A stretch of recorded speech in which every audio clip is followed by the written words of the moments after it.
resectioning class we spoke about. That's what we'll be doing currently. So I want to show you his locks. I'll put it. These are his locks. You can see them. So we still have a little I'm going to show you for reference. You can see. We still have them.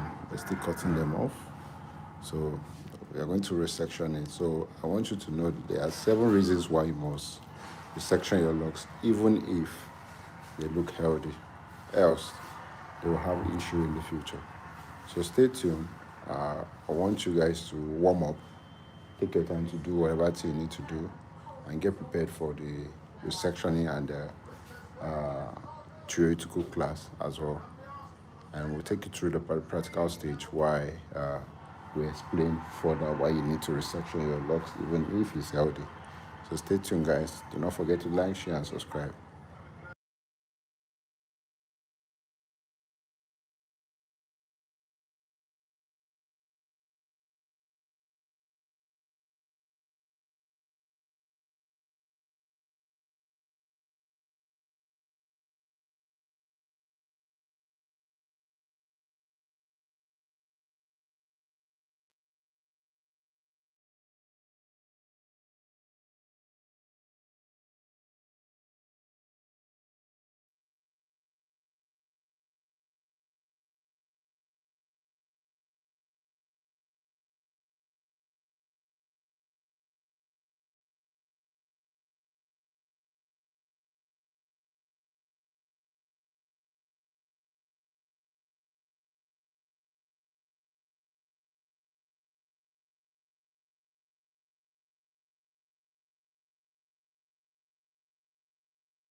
So you can see I've taken down the rest. So now the next thing we're going to do is to loosen the locks. So when we loosen it, then we'll start the resectioning. So while we're resectioning, we'll tell you the reasons why you need to resection your locks and all of that. So please stay tuned. So I'll have to mute the audio when I don't have anything to say so that the sound in the background will not mix up with my content. So please just take note in case you can't hear me anymore. I'm actually muting the sound from my end so that the stream will not be misleading. Thank you.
So guys, we are almost done.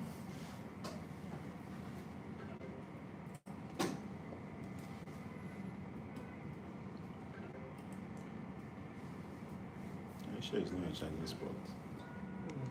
What you call the problem is 40. They had square sleep and call this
Dima,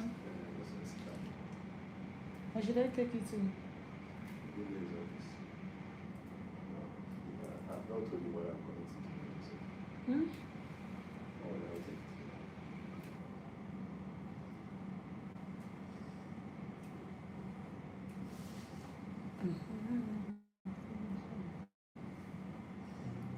Hmm?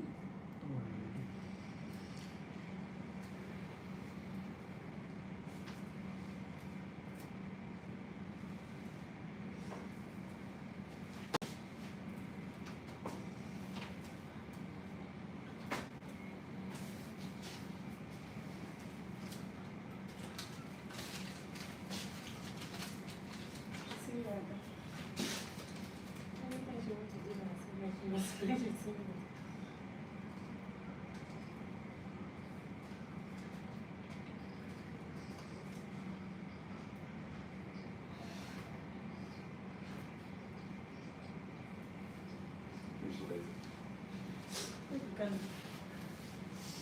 She needs to do her listing. And she doesn't do it. It's not to say it.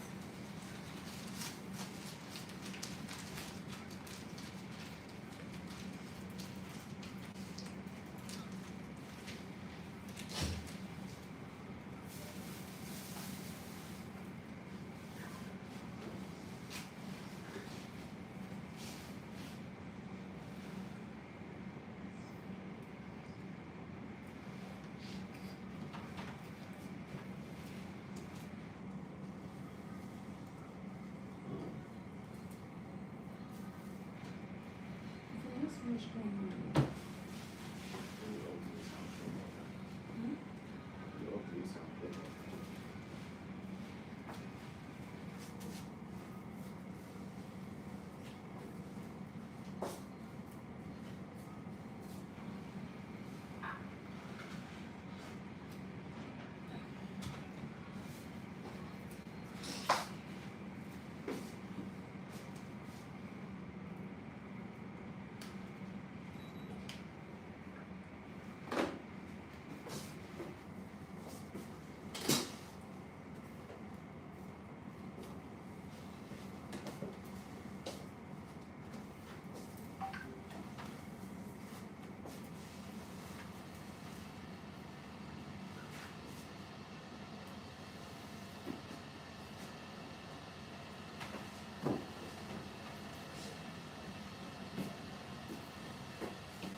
So guys, we are done with the loosening.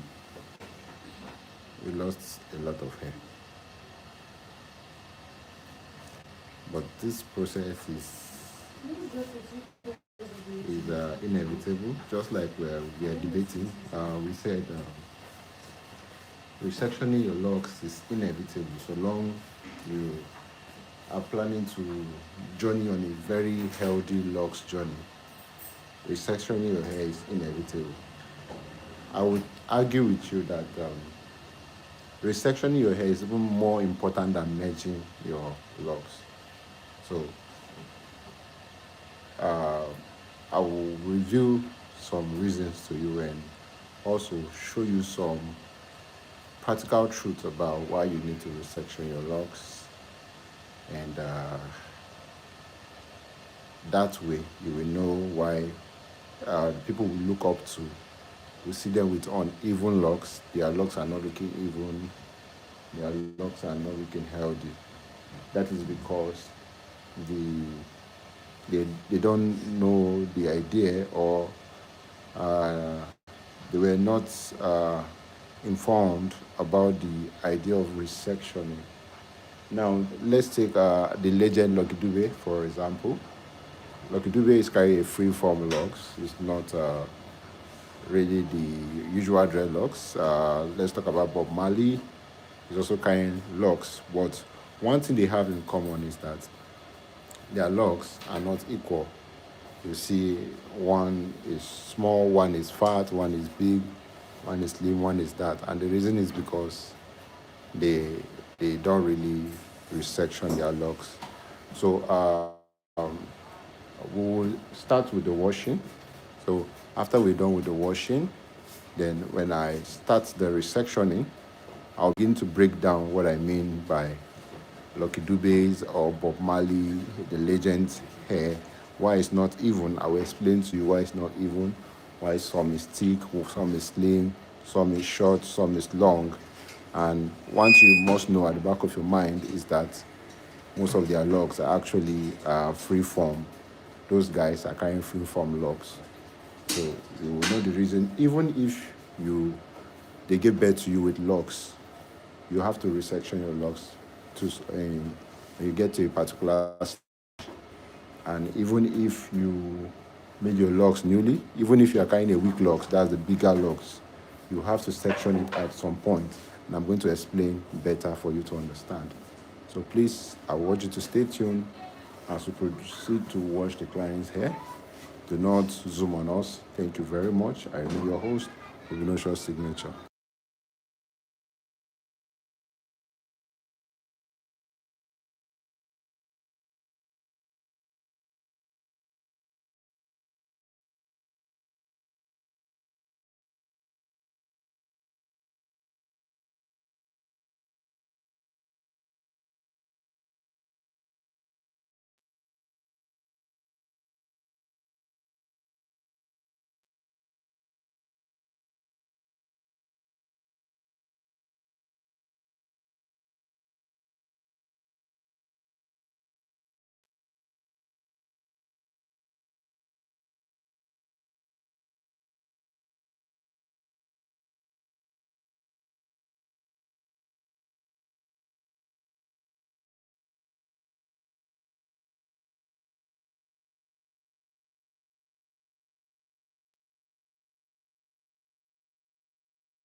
So we'll make it bigger, right?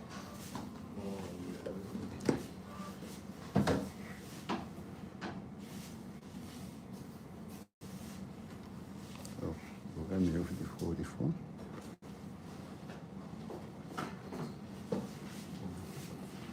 Oh, well, let me walk like this for now.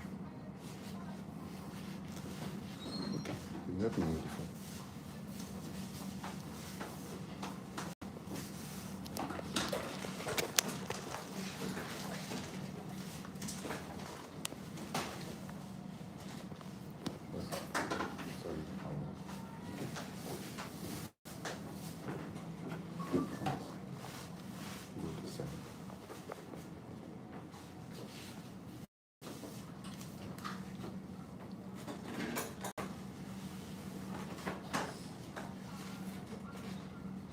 Alright, so usually, I'll mute it.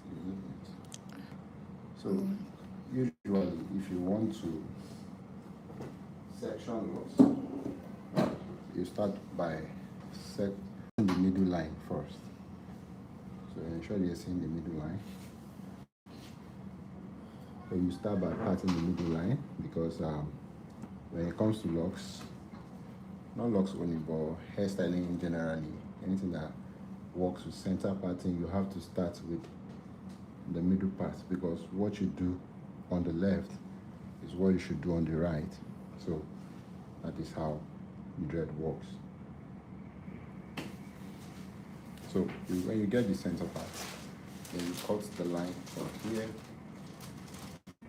to here. I'm still going to come back to the argument about why you need to section your locks, resection your locks. But for now, what I'm creating is the lines, that is the rows I'm calling for the dread. So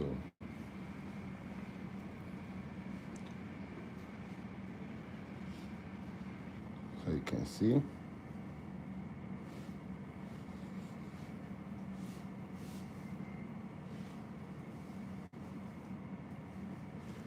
So I've created the side. Now the reason why I cut this line is so that I can get the straight line inside.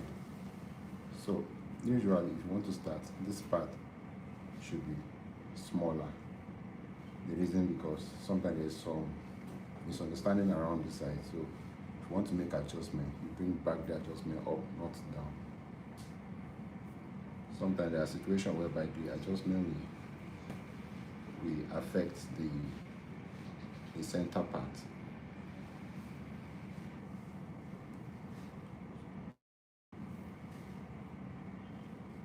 So this is the first row. Then what I'm going to do is, to keep it in place, I'm going to braid it.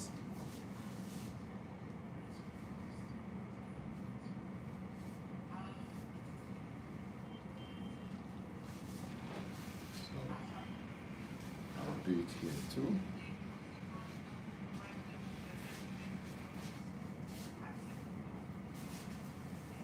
You must ensure that the rows are of the same size. You shouldn't worry about the length yet because we are not taking the length yet. We're just taking the space between the rows.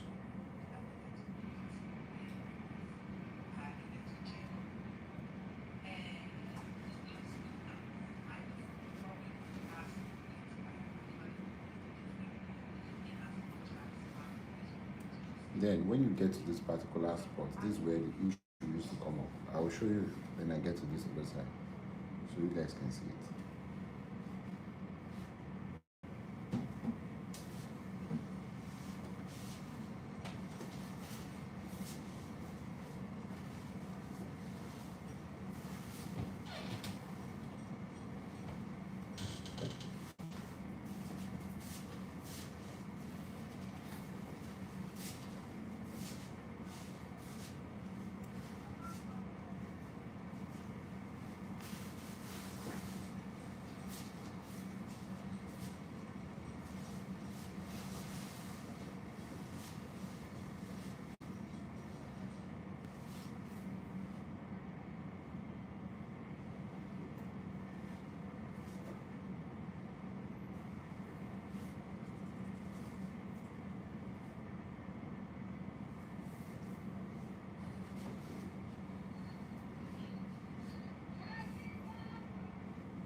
So in this place, I've gotten 6 rows. 1, 2, 3, 4, 5, 6. So I've gotten 6 rows. So I'm going to do the same thing here. I'm going to give 6 rows too. You need the most marks.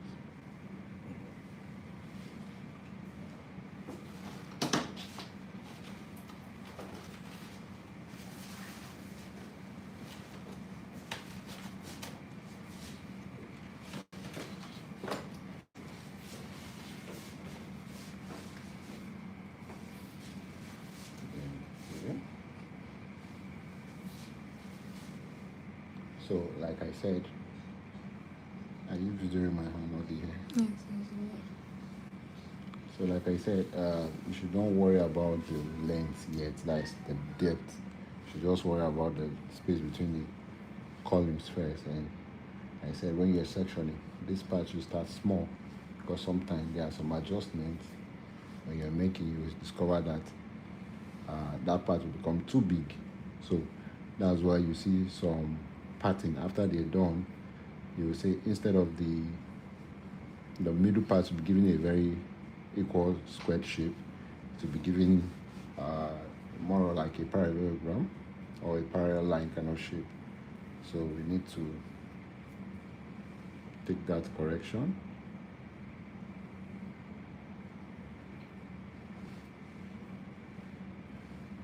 So I'm using this gel to just keep the lines in place. It's not like the gel is doing any special effect or either the gel is necessary at this point. It's not. So this part, usually, this part and the next part are always the part that always bring those issues. So always try to cut them small too, because sometimes from the edges here it looks small, but when you pat it in, it's going to look very big, even bigger than the rest. So I always encounter that when I'm resectioning.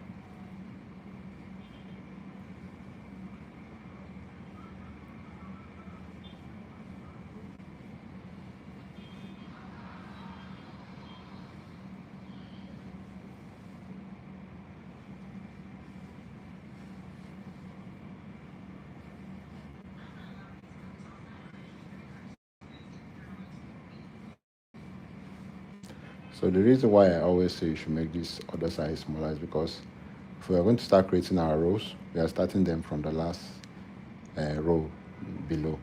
That is the one close to the ear side. So if there's any adjustment in size we need to do, it starts from there. So if we have excess hair or it's too big, we can distribute it to the others. But it's always good that those parts you cut them a bit smaller, because if you're adding them up, they might change the whole plan.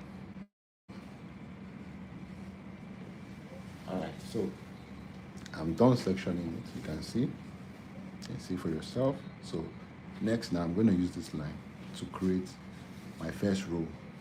So I can loosen it to perfect the line. Must make sure I perfect the line neatly.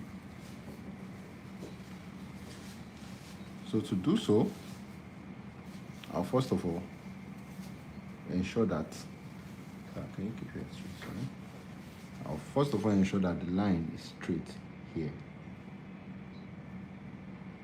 So you can see the little hair I'm taking out to make sure that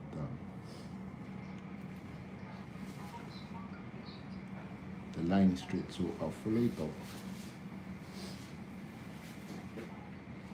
Now if you observe something about my client here, his hair looks as if it's very full, but immediately you part the hair, you see the root is looking a bit scanty. So those kind of hair can be deceiving. So you think you cut the size of the locks small. When you cut it small, it produces very tiny roots.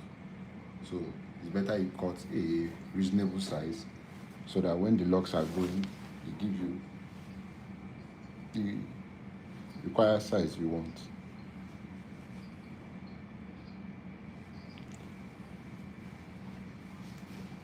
So I'm going to take it from this side too.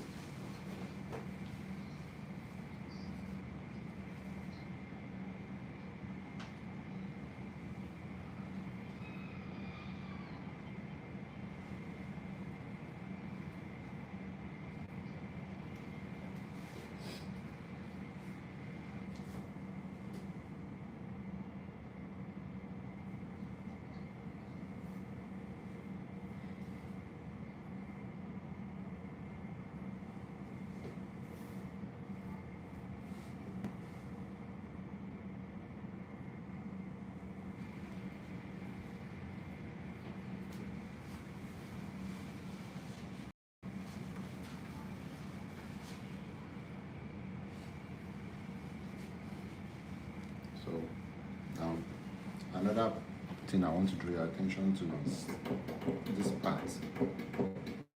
Now when you cut this part, ensure that the line is not going upward. It's better it's going downward than it's going upward, because if it goes upward, to affect the other rows, then you see I have a very short pattern here. So I observe mine is going high, so I need to lower it down more, because this line is the guideline for the other ones. So if it doesn't give you a perfect line, the rest will be affected. So you need to make sure that the line is very okay.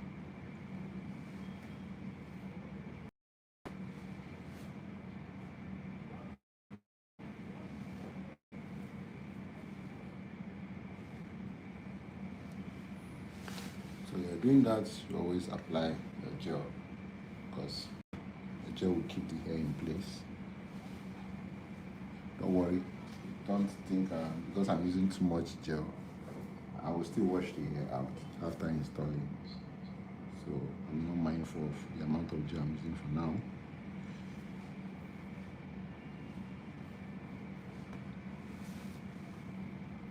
Resectioning is one of the biggest parts of dreadlocks, because once you have a very poor section, the locks journey is not going to be sweet. So I'm having a clip. So I can decide to clip it or do whatever thing I want to do with it, or use a band on it. But let me just clip it.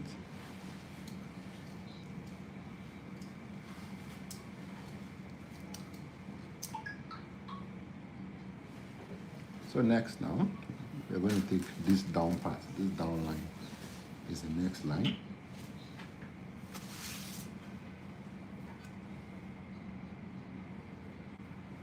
So when you're taking that line, ensure that the line is parallel to this line. It shouldn't look small, it should look the same.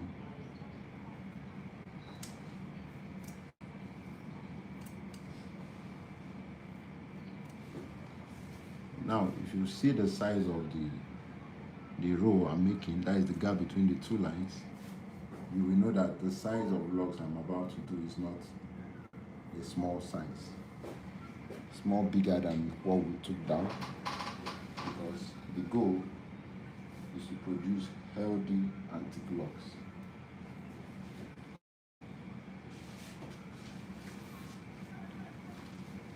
So I'm still going to come back to you in the aspect of the why you must resection your locks, even though your locks is healthy. And I used our legend, the Lucky Dube, may so rest in peace, to make an example. I say you see them, the kind of locks they carry, they are free form locks. So the size is not going to be even. For my main,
And that game was making one funny sound. Please check it.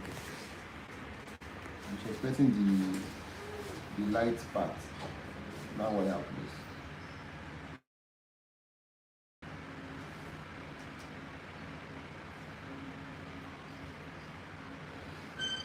Okay, this is it. So if you want to be sure what you did is correct, you can go ahead and weave it.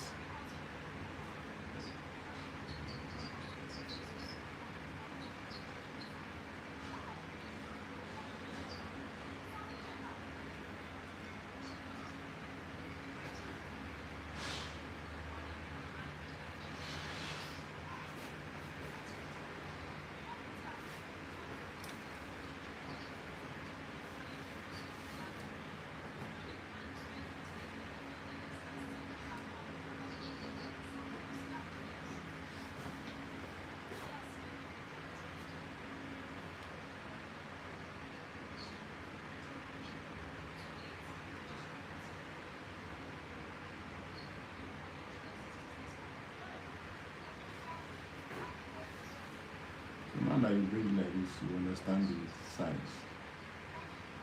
of what you did.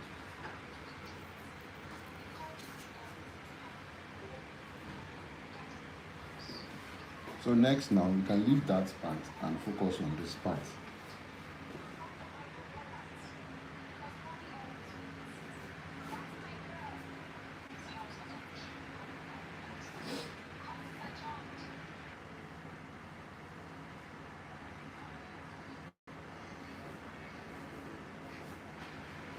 So even if this back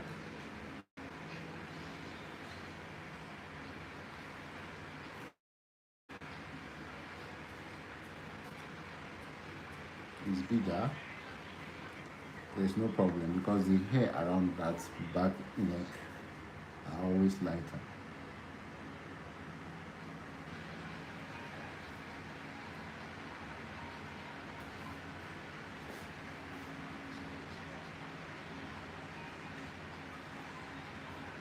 Just let me check what's going on.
So this place is too big, it's not bad because hairs around there are very light. So need to fill them up. If I have a comment, you let me know.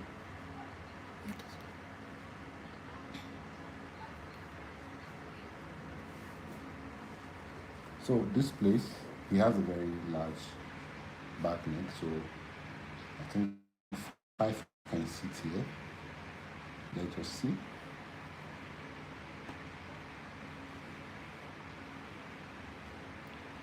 So,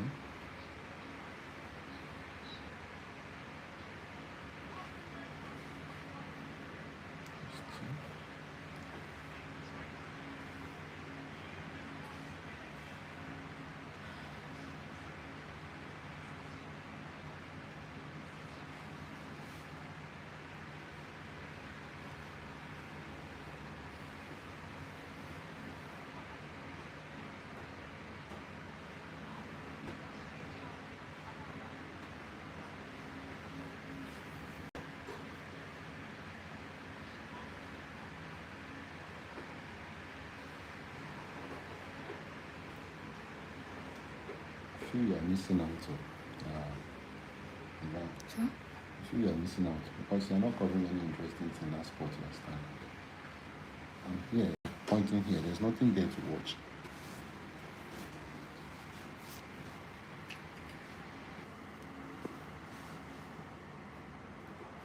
Which I understand now.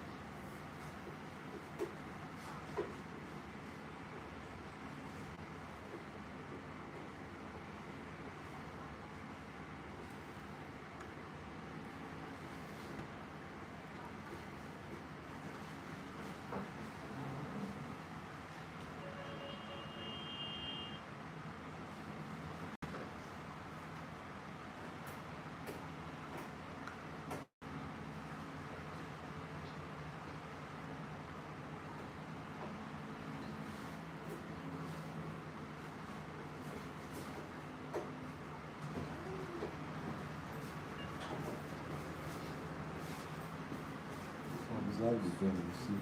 So, yeah, That's not one.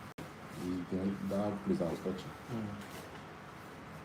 Not much, just sure. You need to correct it. You see, it's already affecting the glands.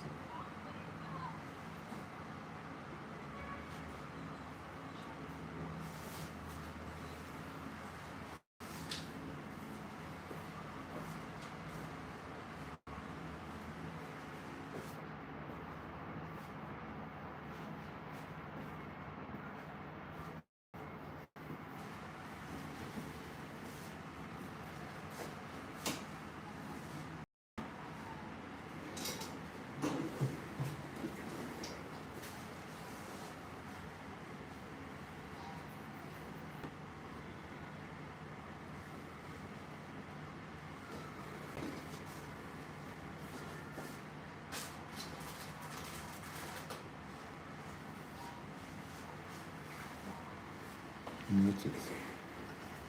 Mute, mute.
Hi, Basti. How are you? Welcome to our live stream.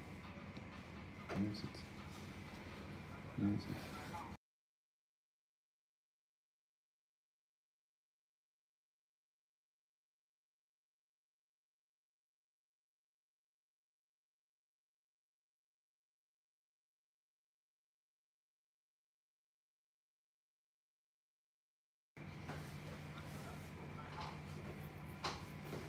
Yes, guys, I will need a minute. Boss, please let me check this chat.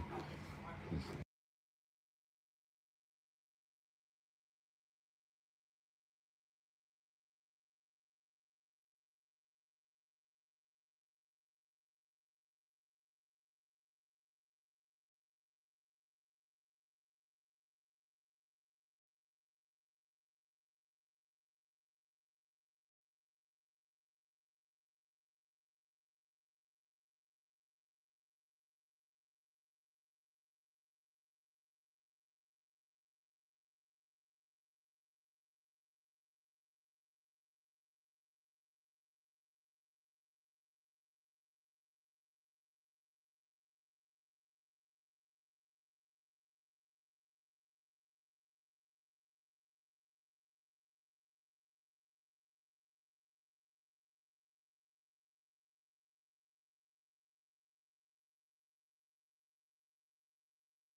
Sorry, guys, for the ups and downs. I have a small technical challenge. I have to fix it up. Mute it.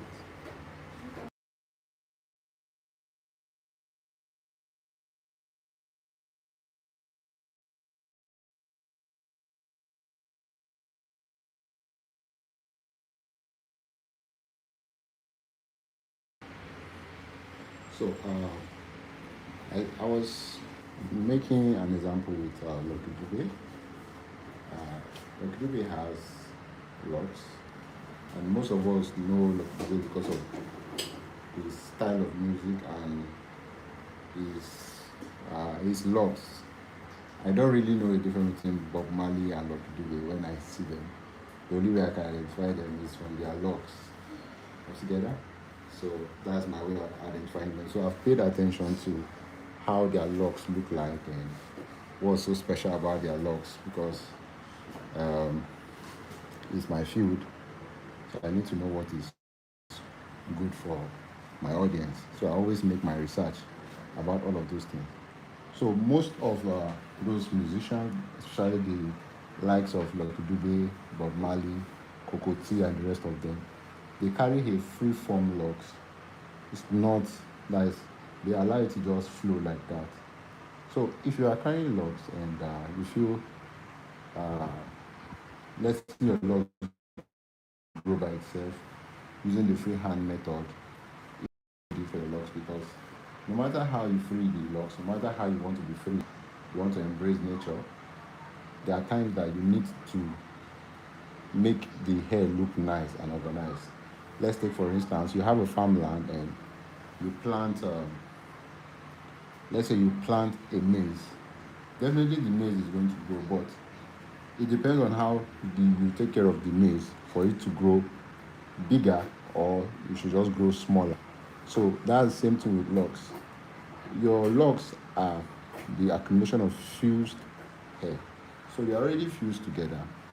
What you do is you are the one that will direct the locks. Okay, go this way, look this nice, look this heavy. So when you're observing your farmland and your farmland is looking unkept and the plants are not looking healthy enough, at that point, a good farmer will want to know what is causing it and want to provide a solution. That's the same thing with locks. So if you are carrying a free form locks and you say, yeah, no loctician is going to touch your hair, this and that, you are actually doing a very wrong thing. In fact, you are being, I don't know if they will permit me to say this word, but you are not a good dad. A good dad takes care of the home and his entire household. So you are not a good owner of the locks. So you need to take care of your locks. So one thing we say why you must resection your locks is that, let's take the OGs, let's use the millennials back in the 90s.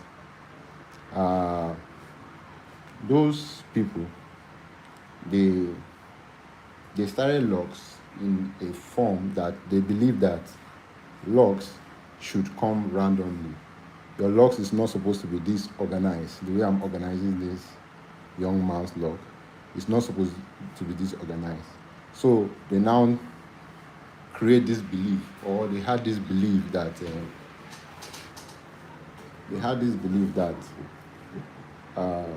if your locks is looking randomly sectioned, then your locks is the original locks, or your locks is the healthy locks.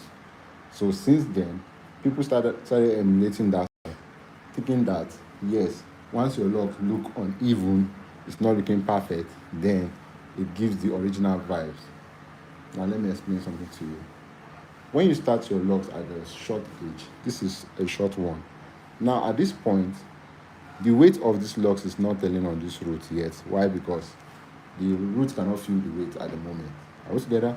But there will be a point where this length will get to, that you will see this locks is no longer going to be standing like this. It's going to be going down like this because it has gained much weight, and the weight is telling on the root of the locks. So you will see people online, they are merging their locks together. Okay, my locks is thinning, let me merge two. No, you are merging two. There's two things that is affecting that merging process: the distance between the two locks, the health of the two locks. So if the health of the two locks is not healthy enough and are close enough, what do you do at that point? Do you merge it like that and leave it that way? No. So that's why I said resectioning is inevitable. So anytime you try to merge your locks, remember I told you that resectioning is inevitable, because you might merge two weak locks, and those weak locks will still result to poor locks sectioning and poor locks growth. So that's the first point I'm trying to make, that the weight of the locks will make the root of your locks to start thinning out.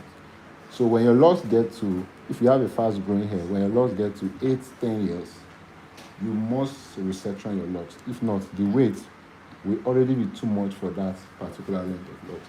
That's why when your hair is growing naturally, it breaks. And why is it breaking? Because that strand, that single strand, past the limit that it's supposed to get to. That is, the weight of that strand has passed the limit for that particular strand, so it breaks.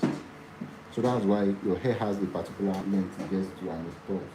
So now the lock is fusing 2 to 3 hairs together, and that way you will see that the locks is growing longer. So if you want your locks to keep growing longer, you have to you have to resection. So let me say the second point. The second point is that when you have a random section locks, for those people that are starting with the OGs, the millennials, when they started, their locks are random. When we mean random, they don't used to have a row or a column. It's section random. I wish I have somebody with locks here. I can just use his head to show you an example of people with random locks. Those people that believe that they were born with locks, so they don't need to carry locks. Those people are the common people with random locks. So when you have random locks, there's something that happens. What happens is that when you go for a retwist or you go for a repair, your loctician will always create new lines. Why? Because they are not sitting on a row and the hair, they are fused together. Taking for instance now that this is two locks. When this locks is due, you are not going to see this line. So they will fuse together. So if there's no row keeping them in place, if you come to separate, you will not know where this row is standing or where this row is standing. So you'll be triggered to create lines. So as you're creating lines, you are breaking one lock for the other locks. So that's one of the reasons why you need to resection your locks.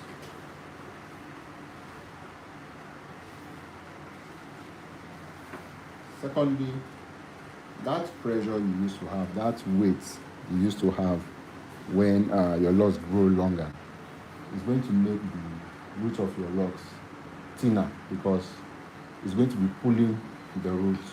So as it's pulling the root, even though the root is very big, that spot is going to be looking thinner because the weight of the lot is already too much.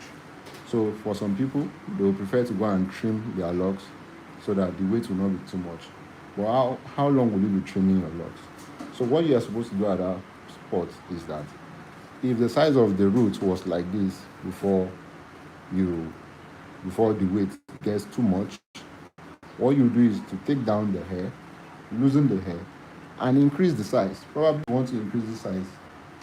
You want to add something like this to it. You can see how even and organized it looks. This is far better than merging two distant locks together. Are you getting it? So when you add this portion to it, it gives it another strength to be able to carry the hair for a longer time. Then how does the sectioning work? Okay, let me tell you how sectioning works. If, for instance, you style your locks with 100 strands, when you get to 8, 10 years, you are expected to take down the locks and start with and resection the hair to have at least 75 to 80. That should be able to carry another 8 to 10 years. So at every 8 to 10 years, if you really want to take good care of your locks and you want your locks to be healthy, we always resection. You take it down, create a bigger size of roots, and connect it back. And when you're connecting it back, it's not a necessity that all the hair must come back. No. And don't make that mistake of saying, okay, since all the hairs are not complete again, let me join the hair so that they will be long. When you join it, you are still repeating the same thing. So what you are supposed to do, you are supposed to allow the own hair grow on its own. You understand? So that's the reason why I say resectioning loss is inevitable. So please, if you have a question to ask, feel free to ask.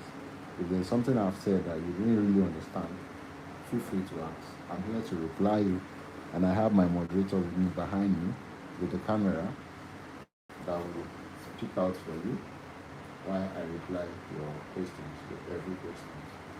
Thank you. My name is Obi. I don't know where it's from me. Where it's streaming from. Please let us know where it's streaming from. So I will put this out.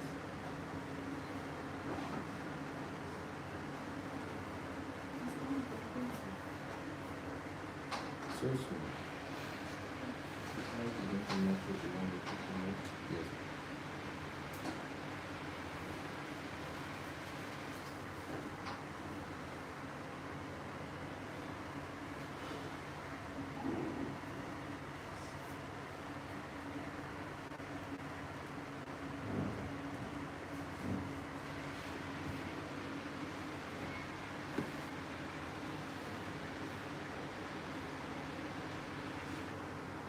And when it comes to sectioning, not everybody knows how to section locks properly.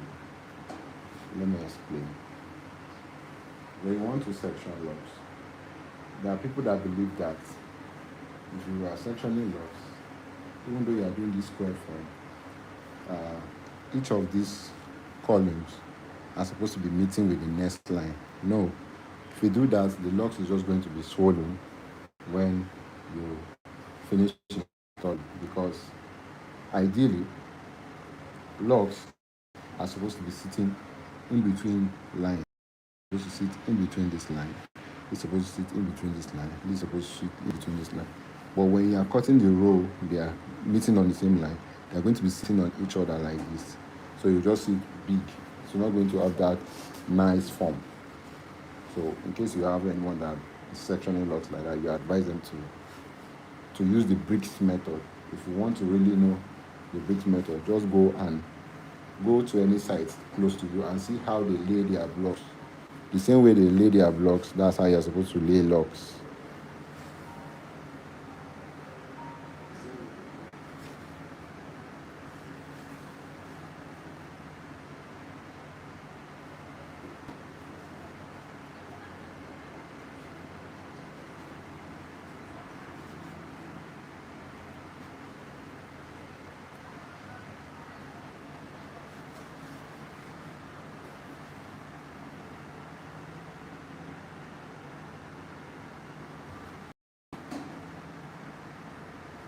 the same time, they said all fingers are not equal.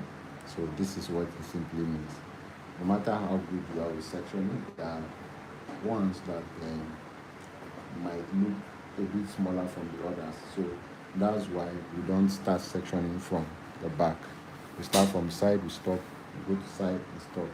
So that way the lock is going to look even, because the size difference is supposed to be hiding at the back here. I understand.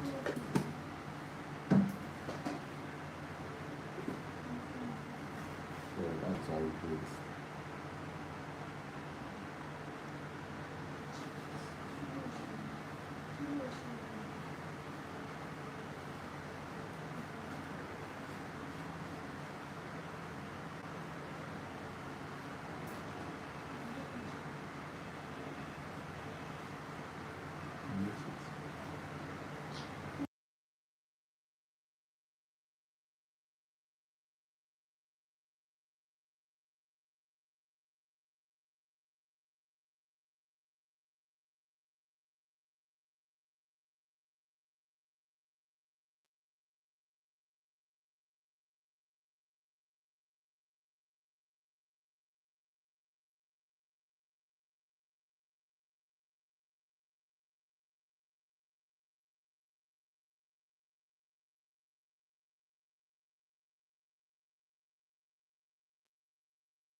So you can see the way I went back and made the size even. So we don't just leave it like that, because it's smaller than the other.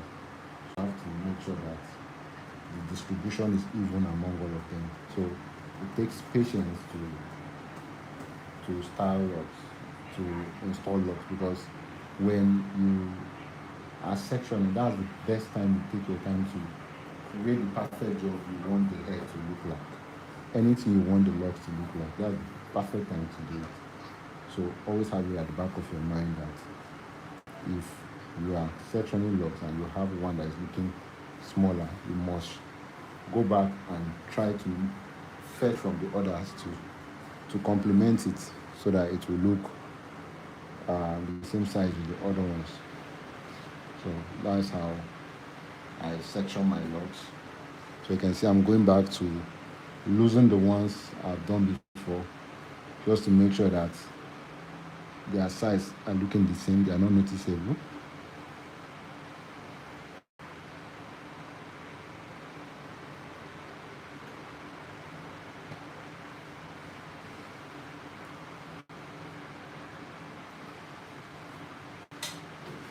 So you see, the reason why I'm getting a very neat and straight row is because of this work we did at the front here. So that's why it's easy for me. I'm just going in, taking the lines and following up. So look at this part. I told you that we should cut smaller. Now look, let me take that line. You see what happens. You will see that that side is still going to look big. So imagine I want to make it look big like the other ones. It's going to be more bigger than the other ones then, if you do it that way.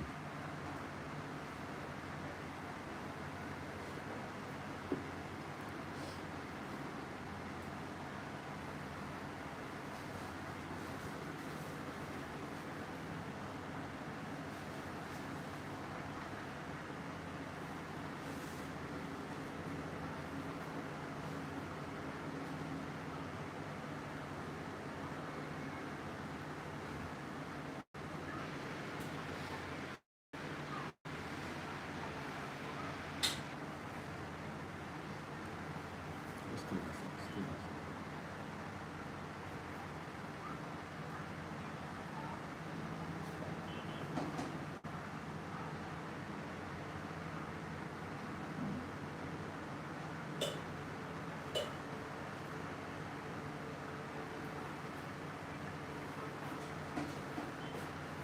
So I asked my moderator to stay at that side, because what I'm doing to the left is what I'm doing to the right. So I want you guys to have a better view, an understanding of what I'm doing. So I don't want to distract with too much movement.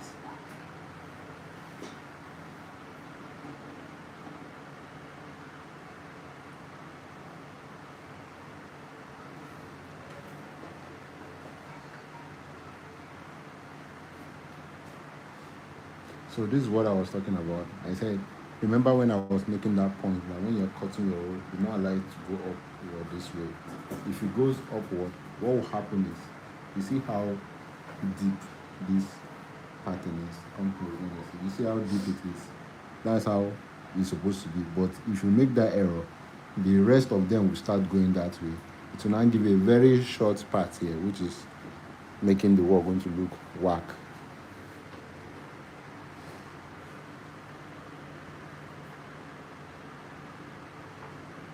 And again, all these edges, you cut them way more bigger because the hairs around there are more lighter. So they produce smaller size of locks. So anytime you are sectioning that part, the size of that part should be bigger. Please take notes. Should be bigger than the rest. I didn't mean bigger by increasing the row. I mean bigger by increasing the length of the locks, but you still maintain the row.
Hello there, welcome to our live stream. Thank you for joining us today.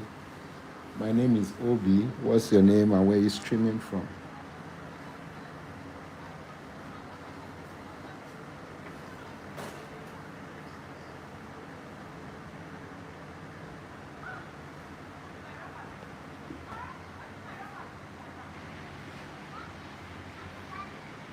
I'm not replying them though. I'm not replying them.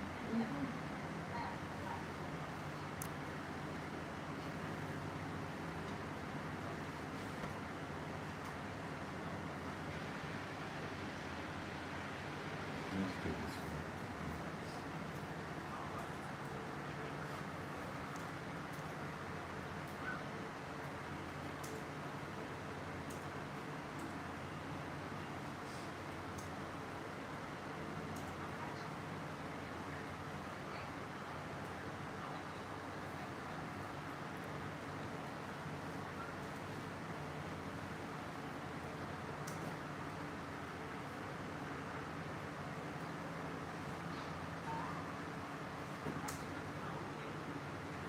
I'm not seeing the workers.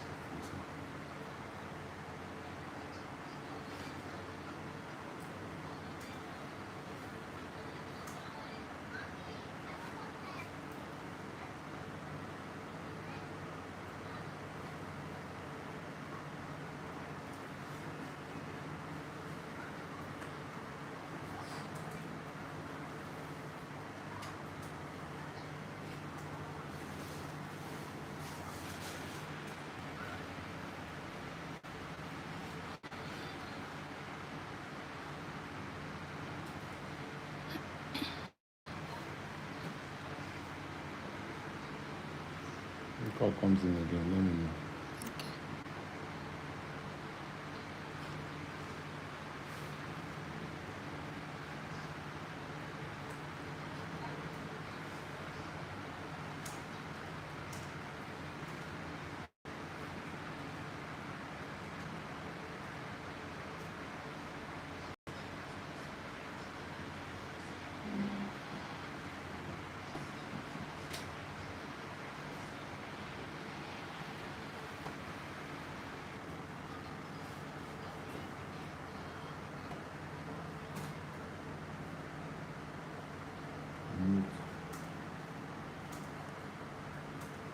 So guys, you can see, like anytime I reach the back end, the size is too small or too big, I divide it and distribute it among the rest to make sure that yes, I have equal size of roots everywhere. So we have just 4 left.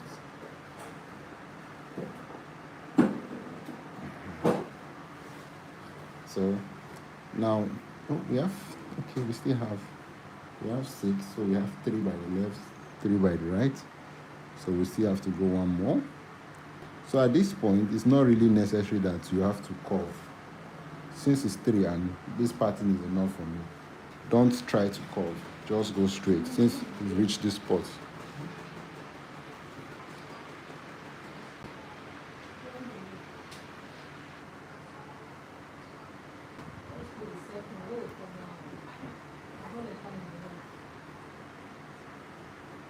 What was that?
So you can see, so we'll do it to the other side. The reason why we can't just start cutting the lines, because we don't know if our row is perfect. So we'll do this side before we do the 2 other side.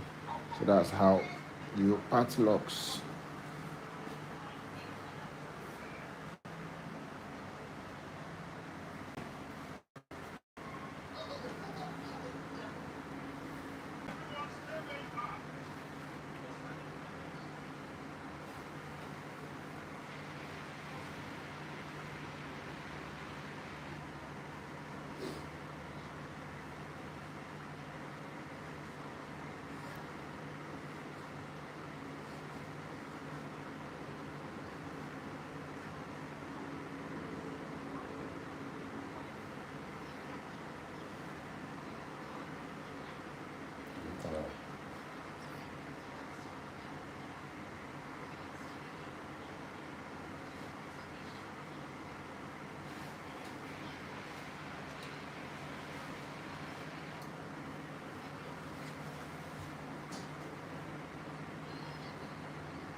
Same double crochet.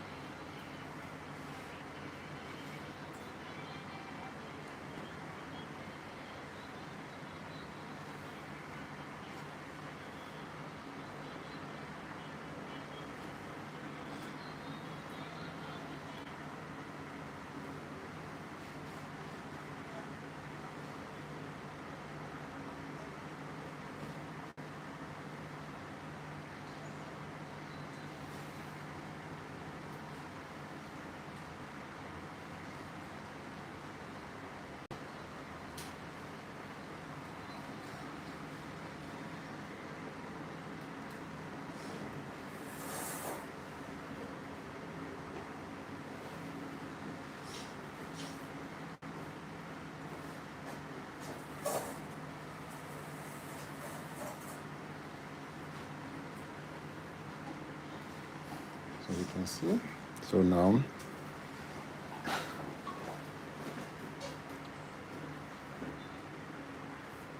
now I'm going to take the center pattern, then share the hair among them. Be certain that the center pattern is straight enough.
So, like I said, as I earlier predicted, uh, there's something I noticed here, and I'm not happy about it. So, if you observe, the patterns are going deep and small. So, in that case, we're not going to have more of a center part. We're going to take out one line to make all the lines healthy. I want them to be as thick as this. So we start by increasing the size of this one, increasing the size of this one, then we distribute it. So usually here is supposed to give us 4. So now it will give us 3. So because I begin to notice the issue from here, so I will need to increase the size now.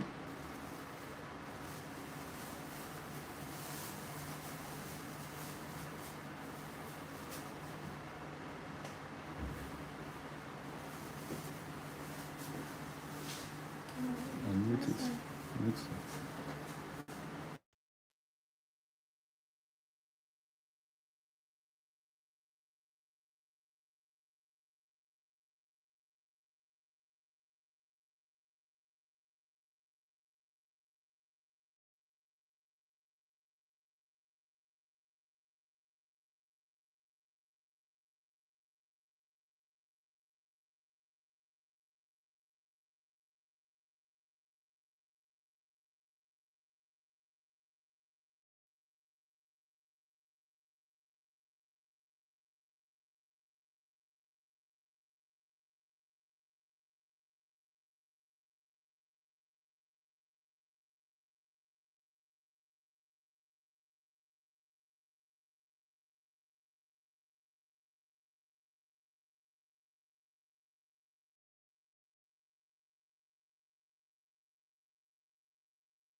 counting the locks.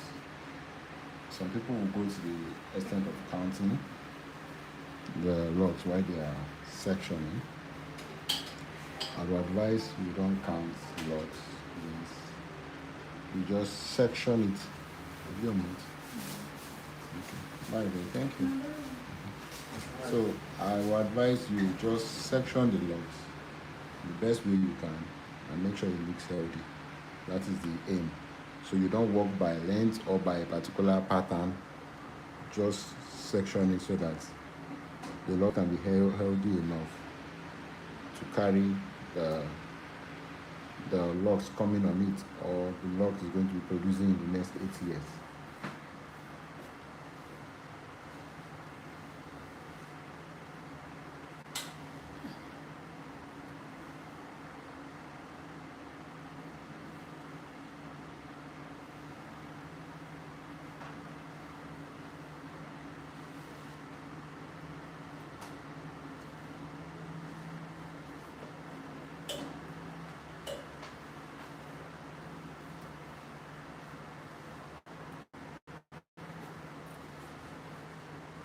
So this is big enough. So now you can see what we have is 3. So it's not necessarily that I must have that center pattern. So I won't use because of center pattern and produce a very weak size of locks.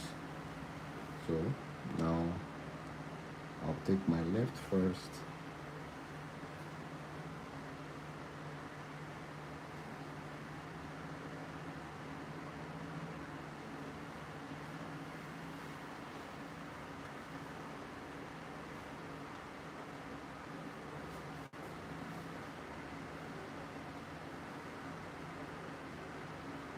And I'll take my right.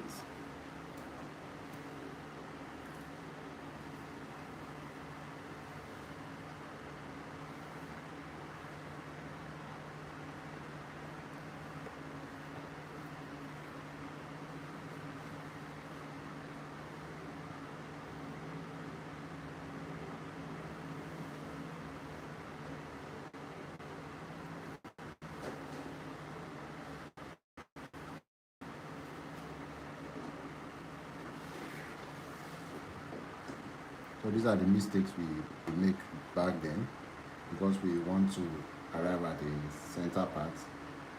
We then section the locks unevenly or with different sizes, just because we want to have a center pattern. No, it's not a do or die, please. The main aim is to get a very reasonable size of locks roots so that your locks can grow evenly and very healthy.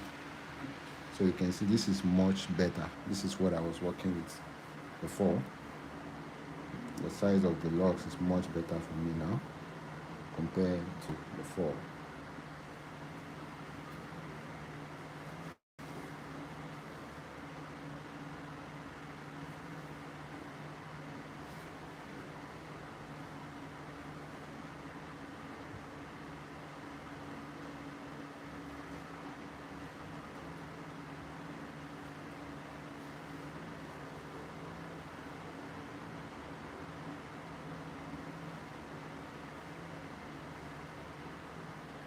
So feel free to always go back and adjust anyone you feel is out of line.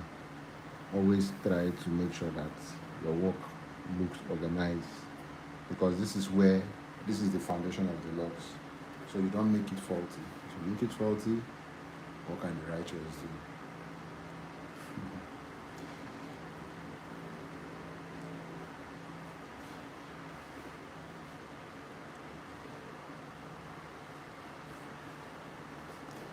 Over to this side.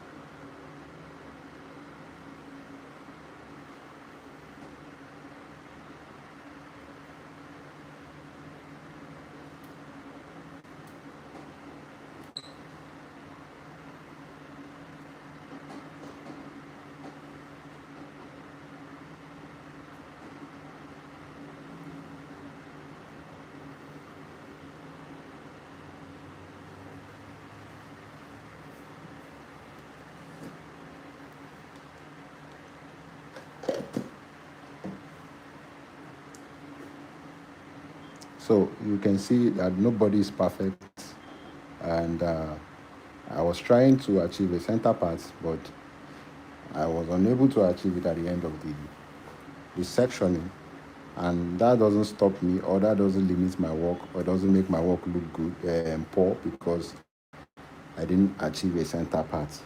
Nobody said a center part is a golden target. So please take note of that, so that you won't, because of center parting, destroy your good work.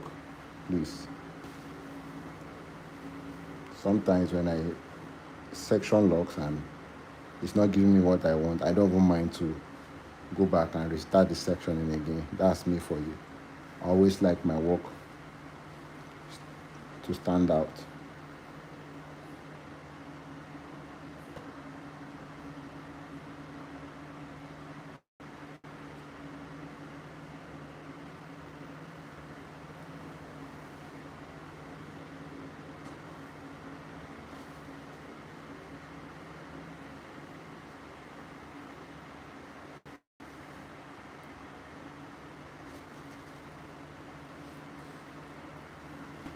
This is too long, but I'm going to come back. Let me check this one.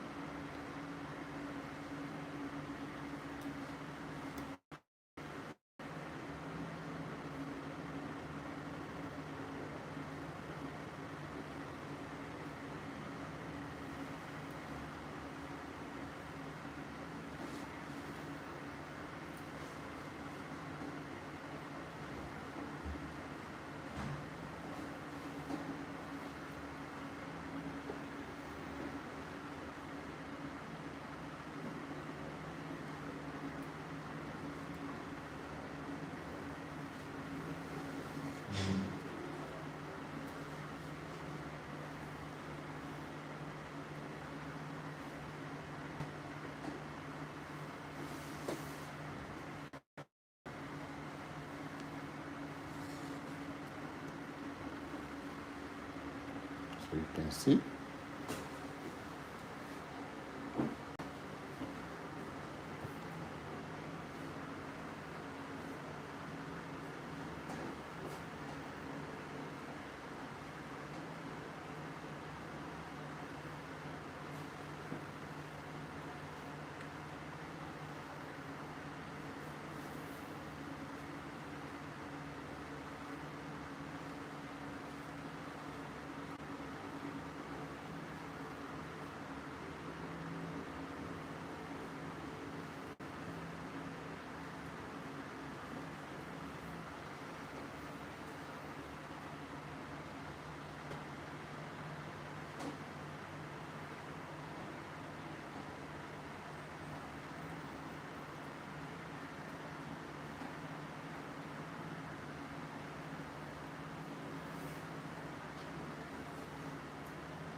So this is the way I feel healthy lock should be sectioned.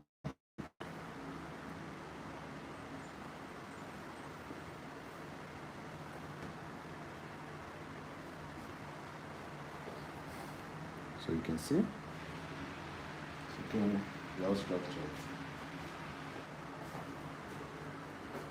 So now the next thing we're going to do is to install the hair.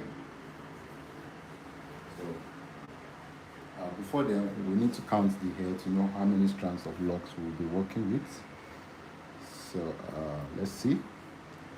2, 4, 6, 8, 10, 12, 14, 15, 16, 18, 20, 22, 24, 26, 28, 30, 32, 34, 36, 38, 40, 42, 44, 46, 48, 50, 52, 54, 56, 58, 59.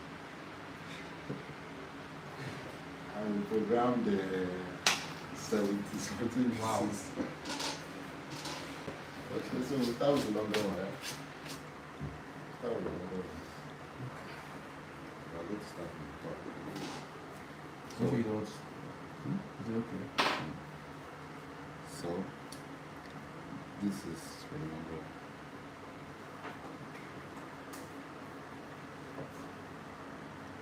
So the next phase of this tutorial is Ken. the next phase of this tutorial is locks installation. So let me complete this one. So we'll be learning how to install locks properly without any contradiction. Hold on just a minute.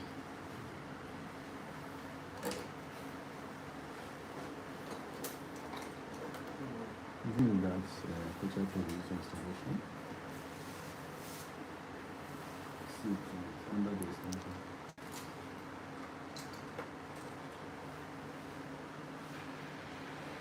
Light, change the light. This one. Okay, come on, collect. Yeah, 50 dollars. This loctician almost at this time. Christmas will be gone. There's no right switch.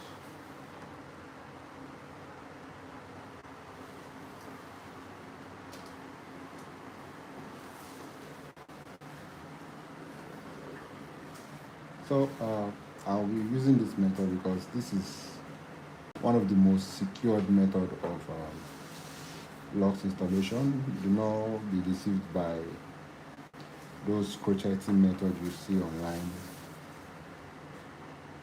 They are not really holding the locks firm. So this is the secure way I know how to install locks. And this is more friendly and more stronger compared to those ones you see online.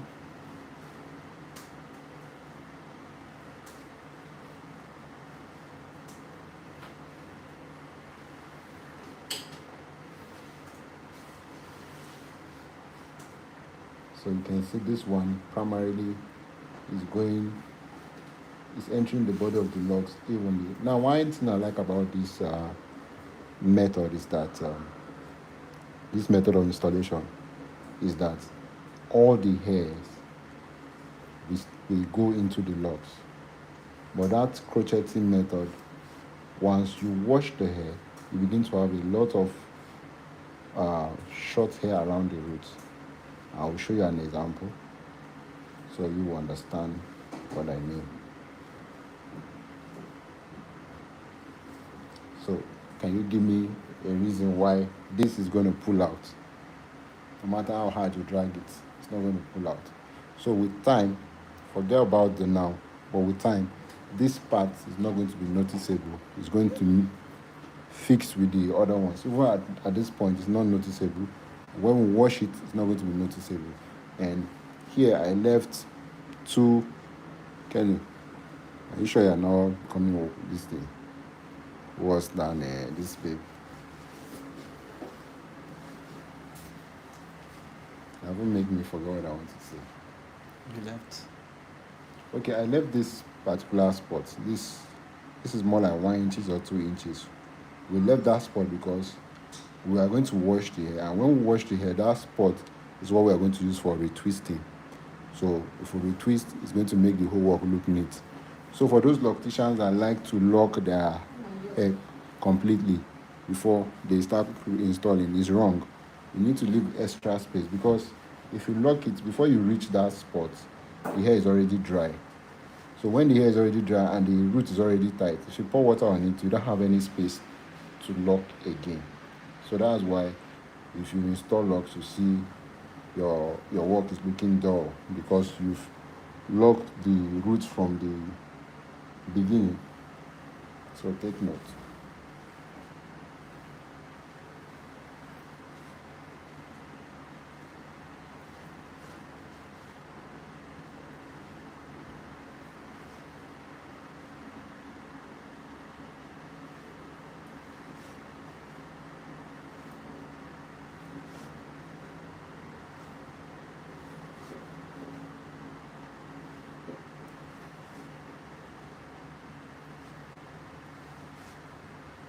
So I'm not wrapping this one. I'm just crocheting in and out. Ideally, it's almost the same thing with the crocheting, but this one is picking a whole hair and passing it through. But that small pin they use for crocheting, it carries single hair at a spot, single hair at a spot. That's what it does. So that's just the difference.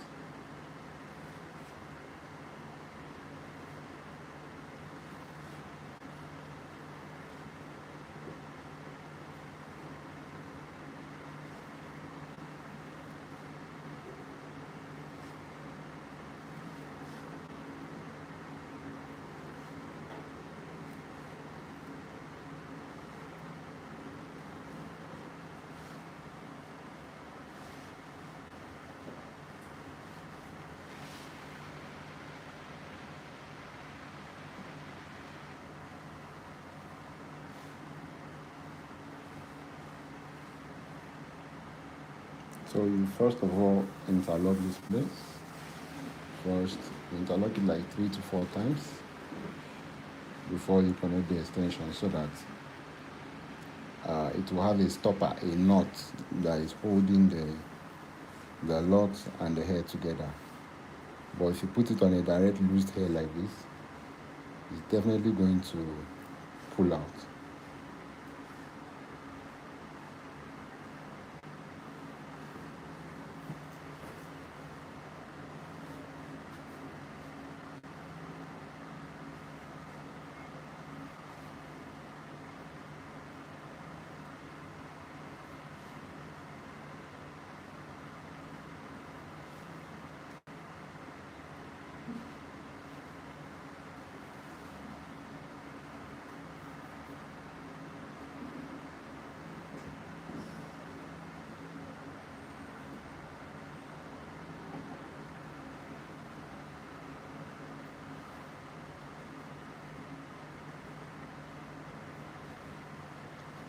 When it comes to installation, you need to be patient, because sometimes if you rushly put the hair, it creates all those knots around.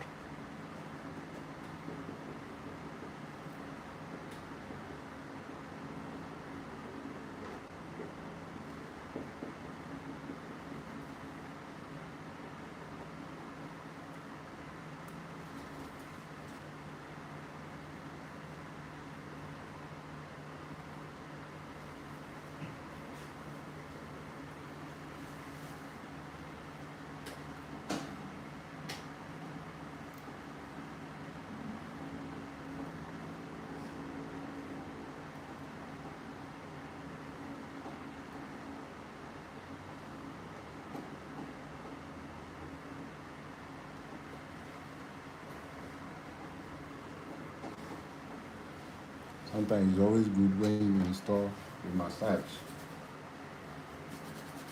A massage to plays a big role.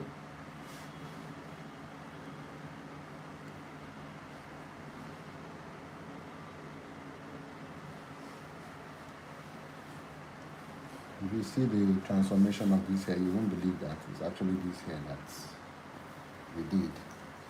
So I will encourage you to stay to the end of this video and see how this hair will result to.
See, I'm forcefully pulling this one out because I'm not cool with the way it's sitting.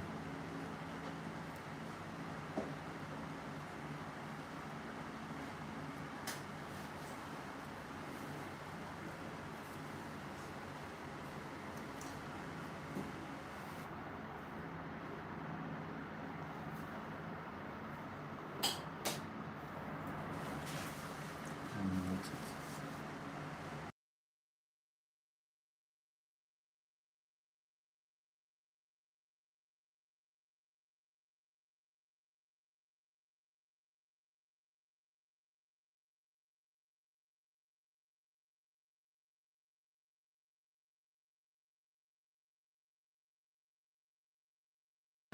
And again, technically, sometimes when you are installing, when you see a smaller size, you look for, among the locks, there are still ones that will still have smaller size, even though they are all factory made.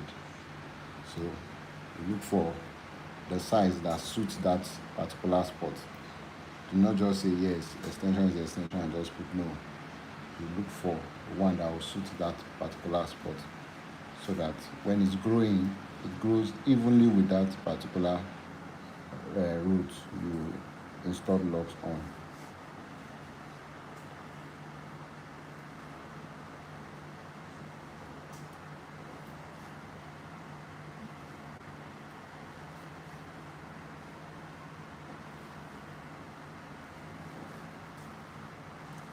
You can see I'm not wrapping the hair on the body of the locks. I'm making sure that the hair is going through the locks properly. That's the only way the hair is going to be secured. So I was saying I'm going to show you an example on how that particular stuff works. I'm going to show you on the next route I'll be handling, so you see it for yourself.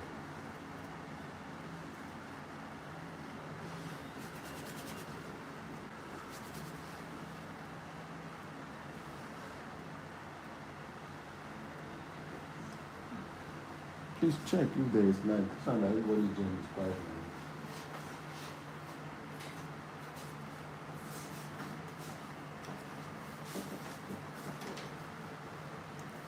So I will show you with that. You guys can understand something. Now take a look. Most of you are familiar with this pin, right? And the last installation he had was this pin they used. Now let me show you something. Let's assume that this is the hair I want to install. They say you should do it this way.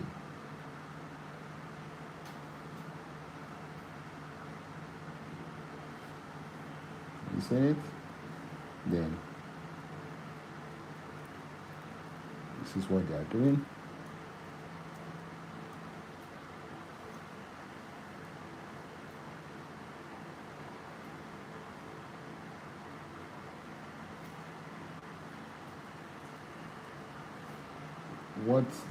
How this thing works is that it's meant to go in, pull hair backward, go in, pull hair inside of the locks.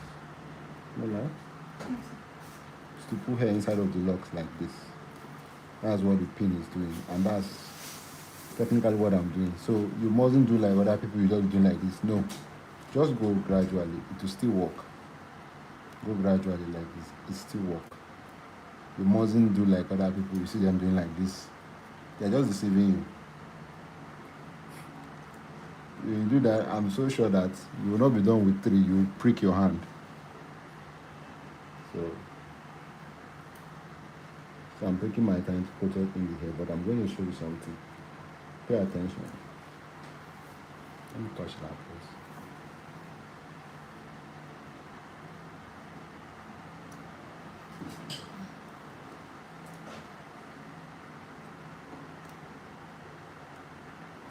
I want to make sure that it is tightly secured. Then you see what I'm saying, so that you will not say, no, it's not secured. That's why it's like that. No. I want you guys to see something.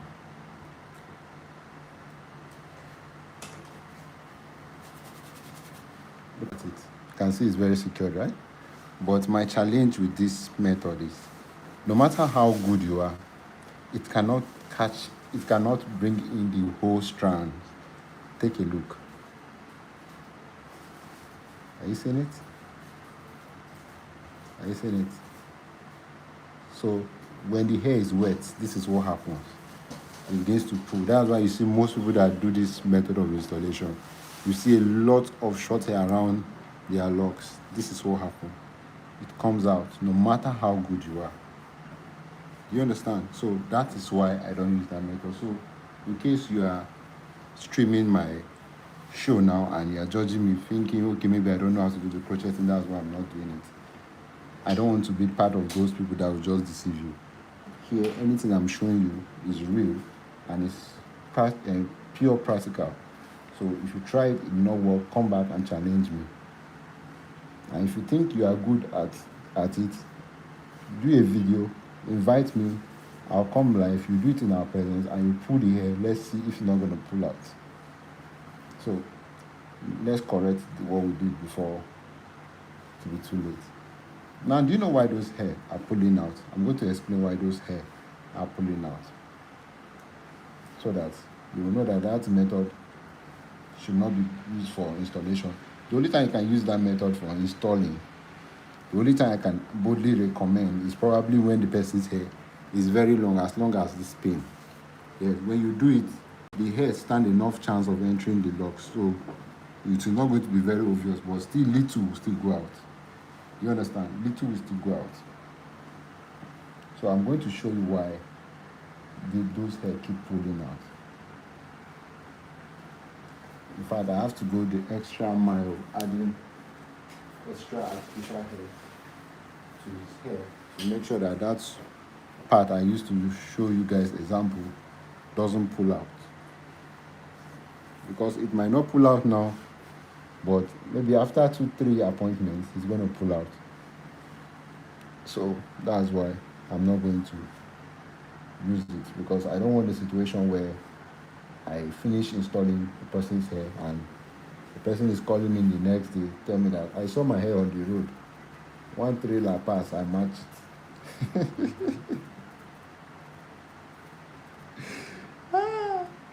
A client was telling me that she was in the bus while she was going.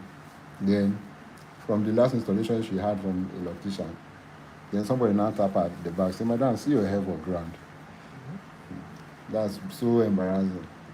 So I'm going to show you something. A lot of locticians are actually doing this particular method I show you guys, and it's not a good method for installation. So I'm going to show you why it's not working. So you will see the reason.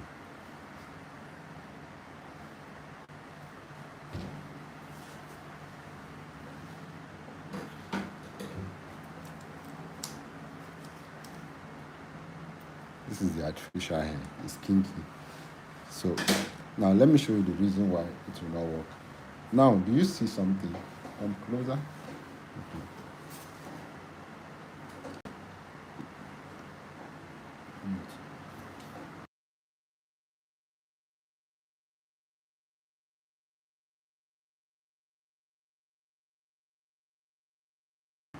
So now, do you see something? Let me explain something.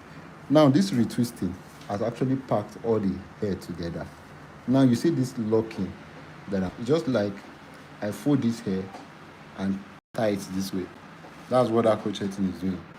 Exactly what the crocheting is doing. So, can you see? So, can you see? So now, like this, I've already secured the hair around it. I've secured it. You can see it's not pulling out. So now I'll go in and put the extension.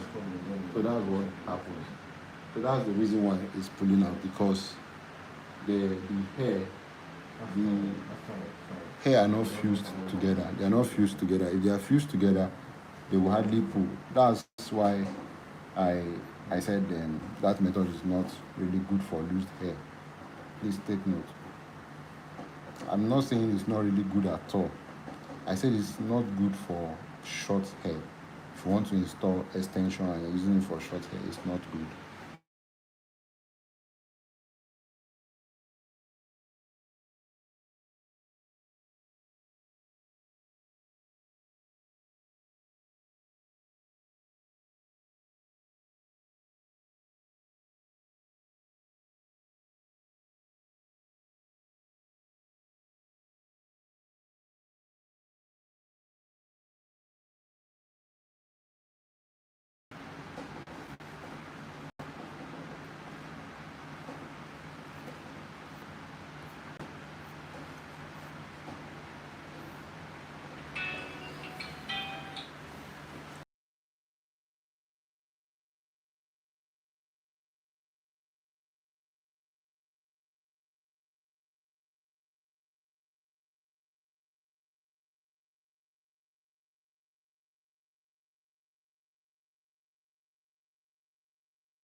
when you're installing, you need to make sure that when you put your pin like this and you drag this here, if this thing doesn't come out, it means it's tight. But see, it's almost coming out, so I have to go in and secure it tightly.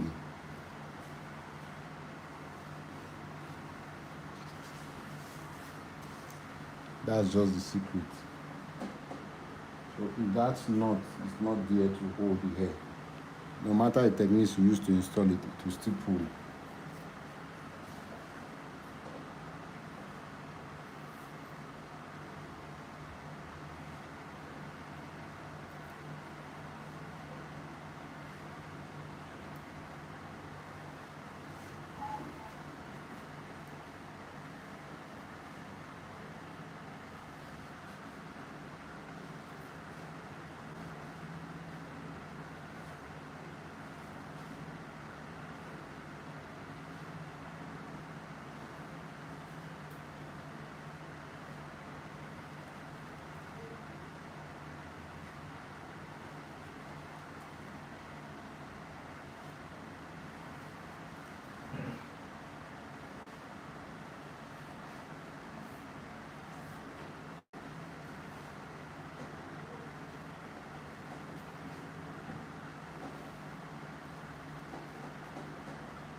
So you can see, that's how we install. Then if we are done, we wash the hair. After we wash the hair, we do the retwisting. After we do the retwisting, we dry the hair. After we dry the hair, we style the hair. And if you need cutting, we also cut the hair after the retwist. So that's the method that involves in installing locks for men perfectly.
So when you are installing and the hair is getting rough, take out time and comb out that part that is getting rough.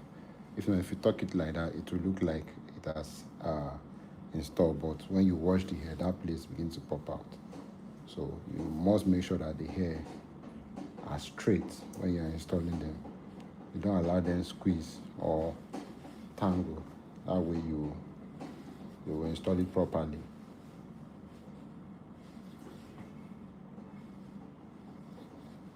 So it's more like the same spot you pass it out, it's the same spot you're going to take it in. You see it? While you're doing it, you're just moving either upward or downward, little by little.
If I just call your name now, tell me say na you now.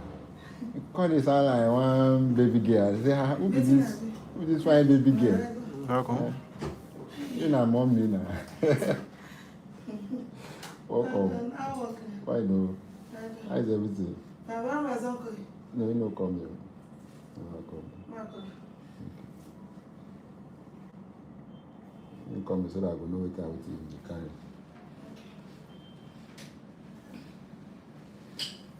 Never move. Don't reach things.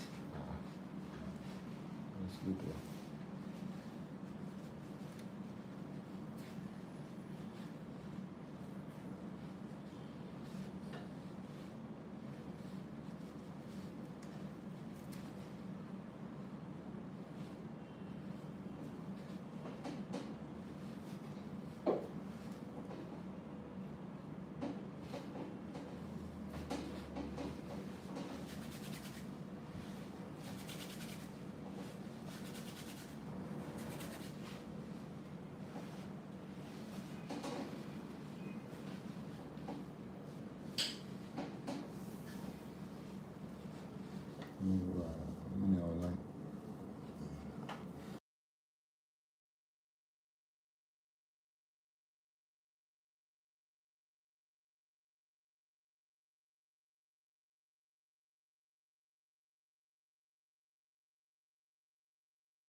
Turn it.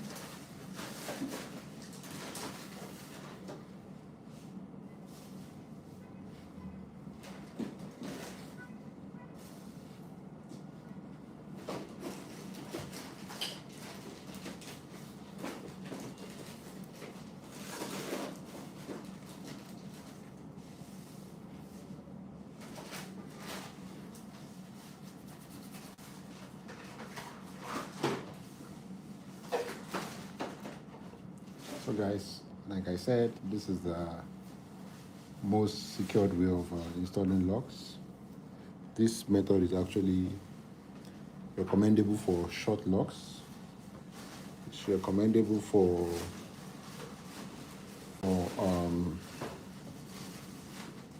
for natural hair, but not really recommendable for Caucasian hair. So you take me, Caucasian hair are those hair that are very, very straight. So if you use this method, it's going to show on those kind of hair. So those kind of hair, you use the crocheting method. One of these days, I'm going to drop a video on how to lock a straight hair professionally, so you guys will know the method that suits every texture of hair when it comes to making new locks. And one of the fastest way to achieve a healthy locks journey is by starting your journey with the locks extension. That way, you won't have to pass through those ugly stage of the thin ends and all of that, and the hair losing, all those covering the hair and all of it. It's very discouraging. So it's best, if you want to start your locks and you want to save yourself time and energy, you just start with extension. No matter how short or how small the extension is, it's best you start with the extension. Then you just starting with your hair, because starting with your hair, the only time I recommend you starting locks with your hair is when you are actually having a bouncy natural hair, where you can start your locks journey with a comb twist method. That is okay. But when you know you have this coily kind of natural hair, even though you are a black and African, you can't really start your locks with comb twisting method, because if you do that, it's just going to look like something funny anyway. That's what I see it as, but I don't know for you. So it's not every method. It's not one method that works for every hair. So like I said, this method of installation doesn't really work for Caucasian hair. You are going to use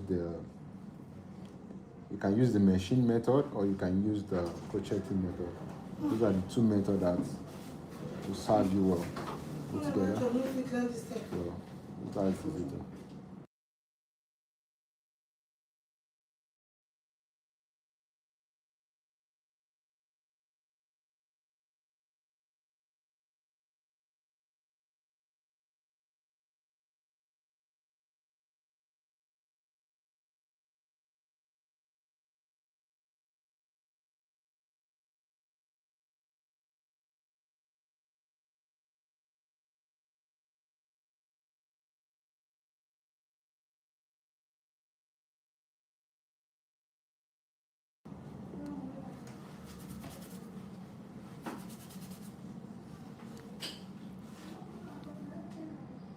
So while you're doing this installation, please do not be carried away. Always pay attention to the size of the root. The size of the root will tell you the thickness of the locks extension you're supposed to put. You see, I'm almost going to make a mistake by not knotting it first. If I didn't do that, the hair is going to pull out on time.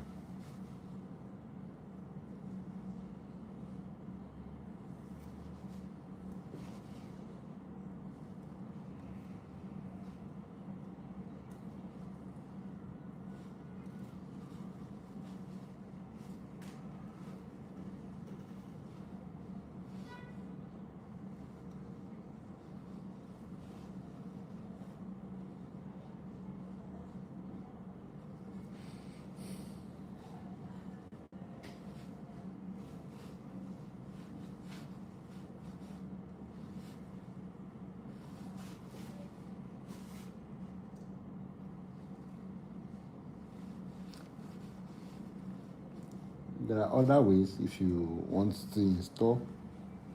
There are other ways you can still use, but this saves me a lot of time, like a lot of time.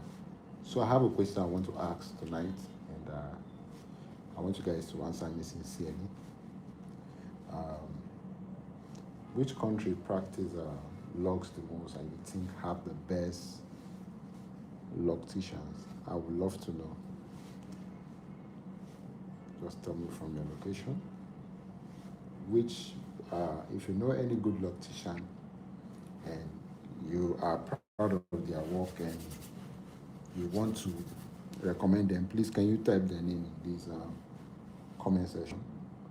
I want to reach out to them, tag them on my live stream, and we are going to discuss something that is going to be of help to every one of us on this channel someday.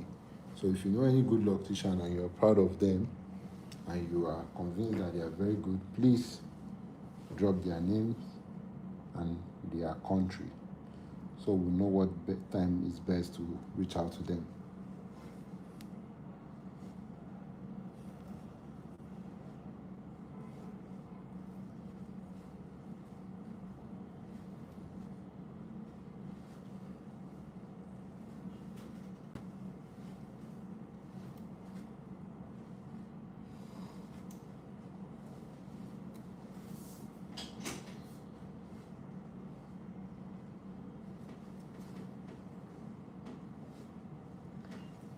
When you're crocheting the hair, please, you don't really need to go too far before you pass the hair.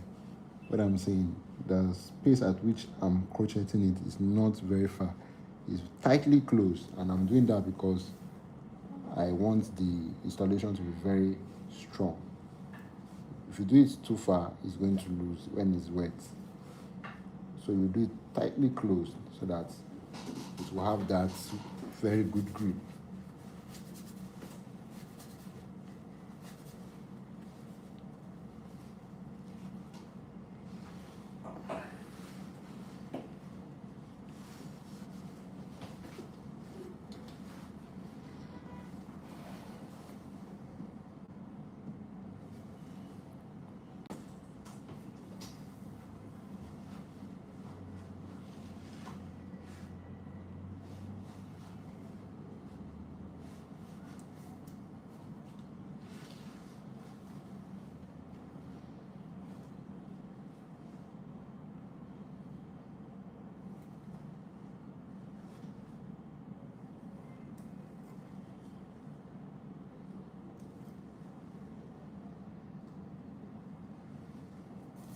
So earlier on, I told you 2 parts or 3 parts of why you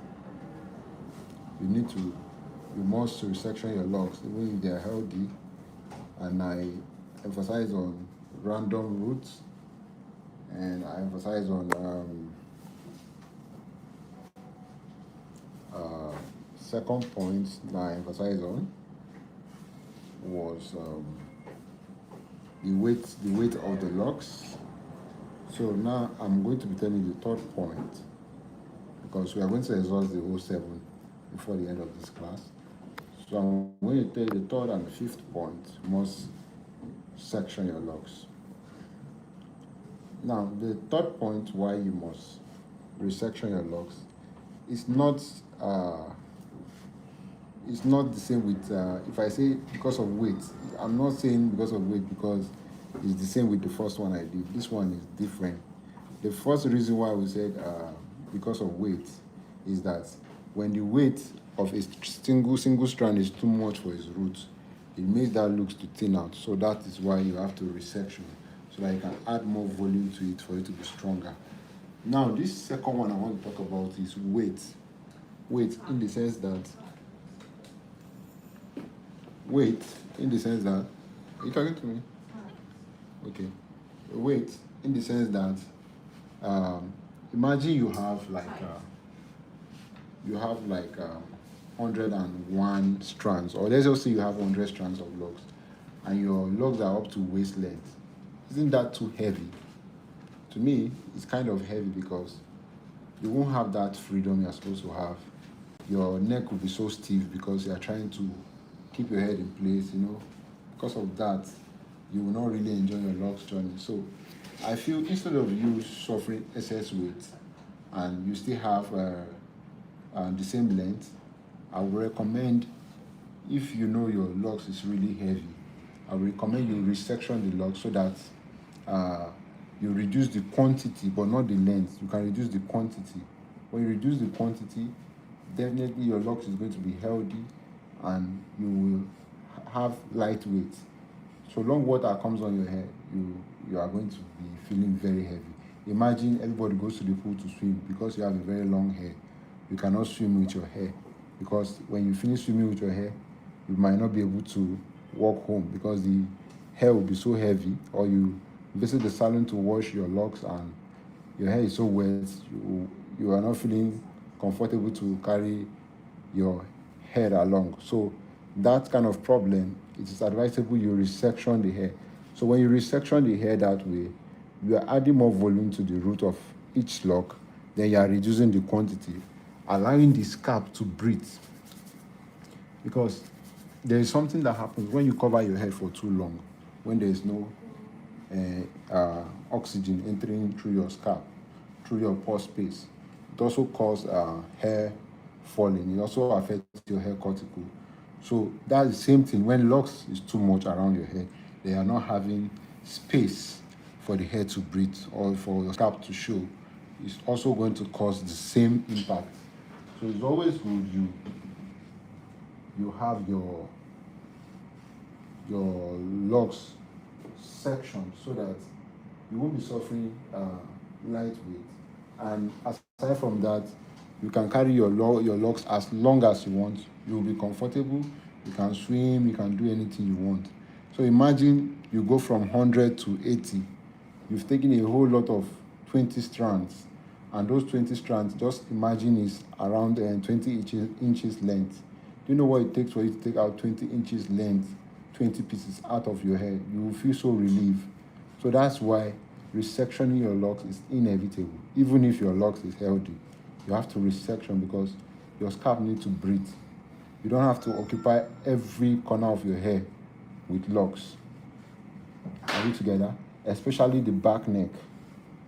Because at some point, when you start doing the locks newly, you can have around 4 around there.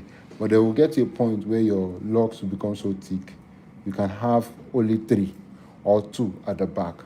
So at that point, you must resection your hair so that the back should be able to carry locks, unless you're that kind of hairy person that doesn't suffer that kind of problem. So I hope I'm making some points. So that's the third point, why you need to section your locks because of weight. You need freedom. You need freedom. You need to reduce excess weight from your scalp. Then the fourth point, why you have to section your locks, even if your locks is healthy, is this.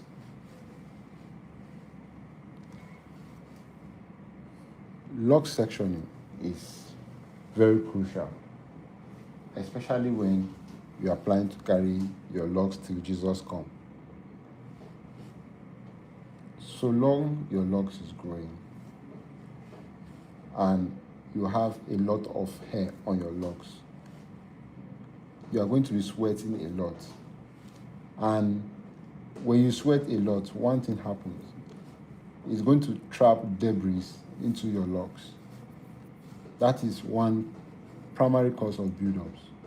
Buildup sometimes comes from this excess sweating, pack up with dust, and when you have all of this on your head, when you go to wash, you don't have that freedom to put your hand around the scalp to wash properly, so that all those those hair can go, the dirt can go off.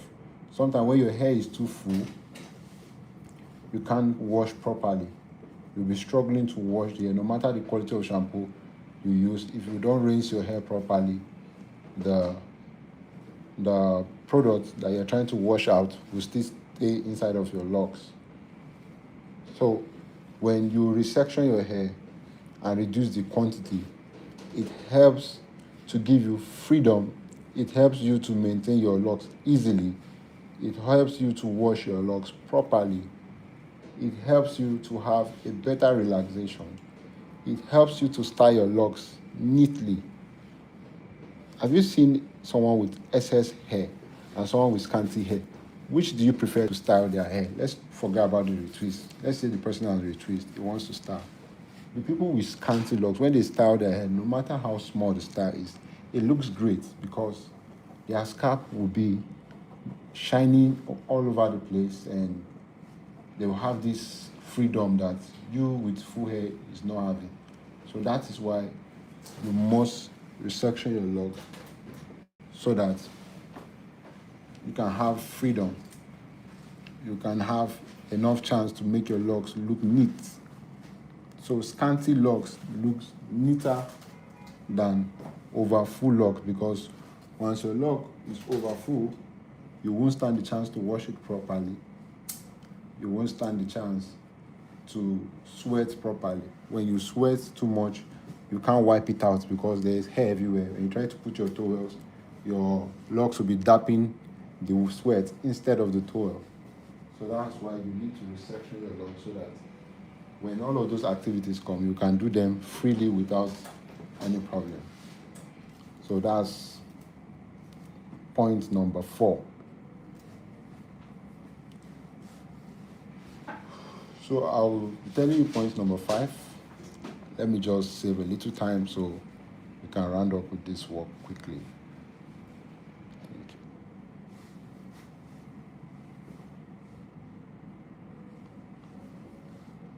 So before we enter point number 5, I would like you guys to introduce yourself and tell me where you're streaming from and tell me what is your biggest fear for dreadlocks. Why are you not having dreadlocks?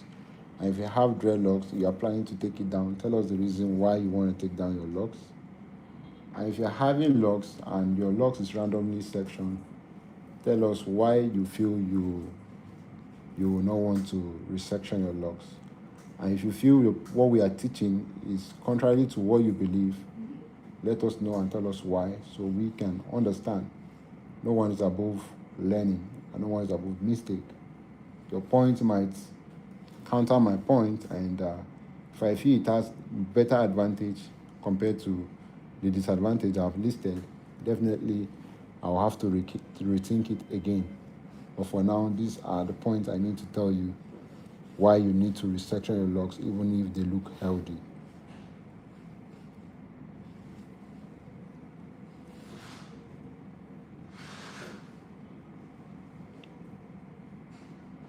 Hello, my friend. I only know you by your channel name, but I don't know your real name because it's written in a language that I don't know how to pronounce.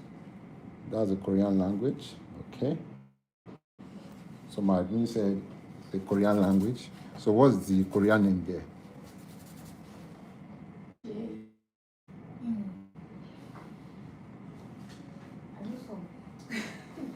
How can you know only 2 letters inside somebody's name?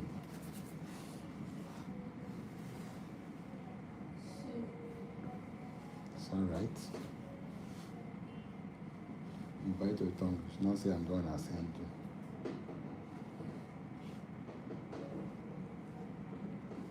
Please, can you help us call out your name so we can identify with you?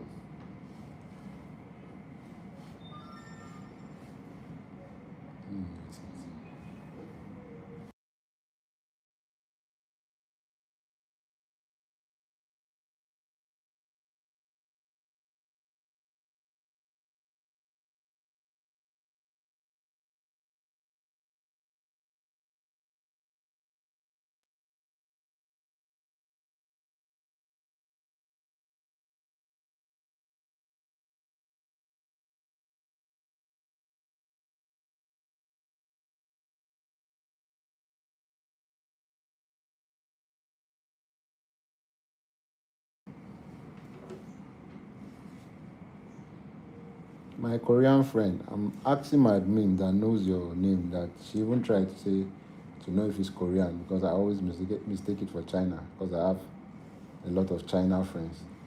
So please tell me your name in English so we can identify with you, or you can tell us your pet's name in English so we can identify with you. I'm sorry if I cannot read your language. I wish I can translate. Wish I can translate everything I'm saying right now to the language. Unfortunately.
It's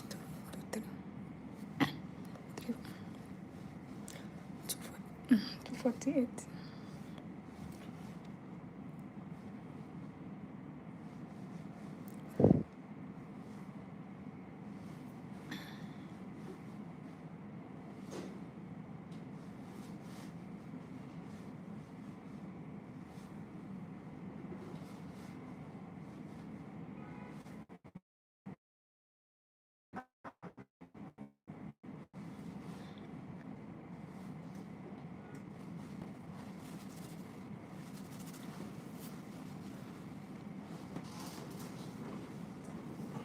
Do you want to stand up?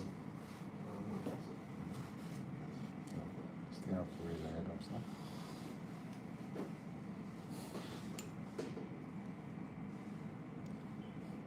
I'm triggered to sing. It wasn't easy. It wasn't easy.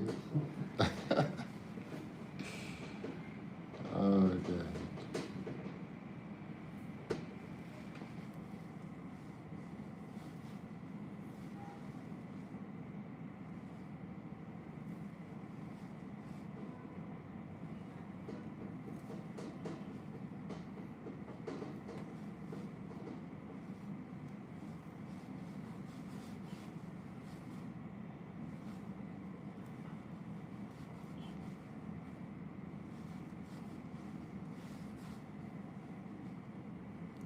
Can you see how easy it looks? Is it muted? No. Can you see how easy it looks when installing? And the fun part of this method is that you can easily lose the installation without breaking much hair. You can easily lose this installation without breaking much hair compared to the other ones.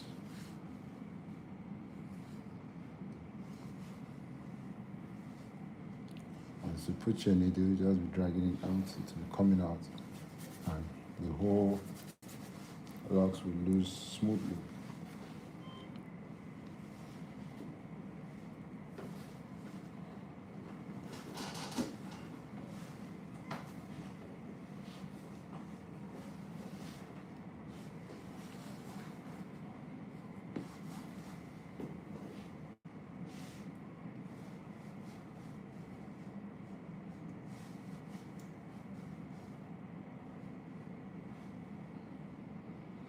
So guys, if you're just joining us, I am your host of Emotional Signature.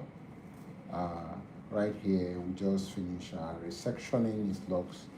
Today's appointment is based on resectioning. We took down his locks, we resectioned it to be a bit thicker so he can have thicker roots growing and a thicker locks as well. And after then, we are going to do the retwist. So if you're just joining us, you are not lost. There's still a lot of things to learn. So we urge you to stay tuned. Don't go anywhere. Please let us know where you are streaming from so we can reach out to you and extend our gratitude of love to you. So officially, my name is Obi and I'm streaming from Abuja, Nigeria. So if you're going to drop a comment, please let me know where you're streaming from and your name so I can get acquainted and always identify with you anytime you come to our live stream. Thank you. Also, if you are so generous to support our channel, please you can do that by giving us a super chat and send us a gift. You can join our community or you can do what God laid in your heart to do.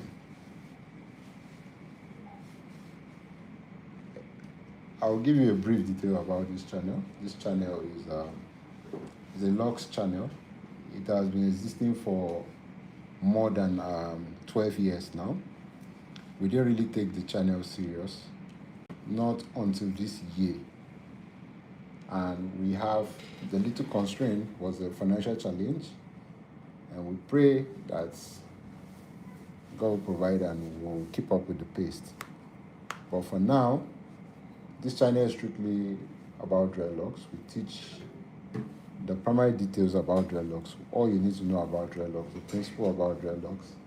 And if you are planning to carry a new lock and you want advice from us, then we will ask you from few questions, and after you give us the reply, we'll tell you the best way to start your locks so that you won't suffer any locks challenge as you proceed in your locks journey.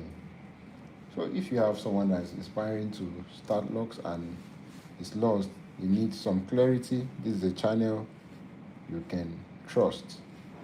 And again, if you are a loctician and you also need some clarity, a channel you can also trust. So please, I will beg you for one thing, do not forget to like, share and subscribe so we can meet again and you can get a notification when I come online. And also we teach about plenty things like the dreadlocks extension, how to make the dreadlocks extension, how to make the sister locks extension, how to use the dreadlocks machine, and a lot of things. So please, this channel is very profitable and we are not charging. The fun of it is everything is for free. The subscription is free. All you need to do is just to join the channel. Please. Thank you so much.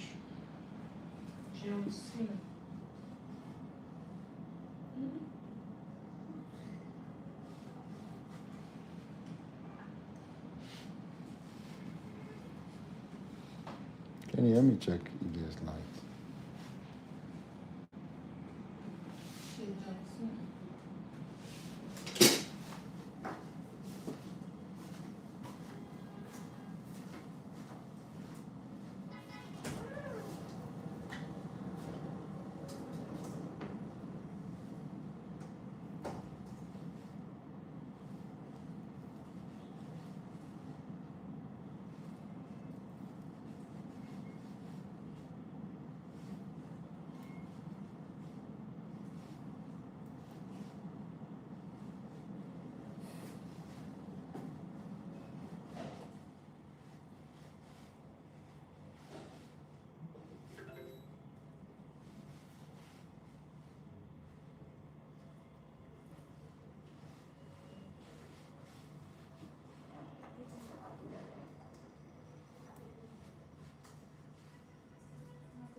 So you can see this place is popping out. I need to make sure that it doesn't pop out like that. So I have to pull the hairs around there to make sure it's properly installed. Mute it.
Did you see a message pop out?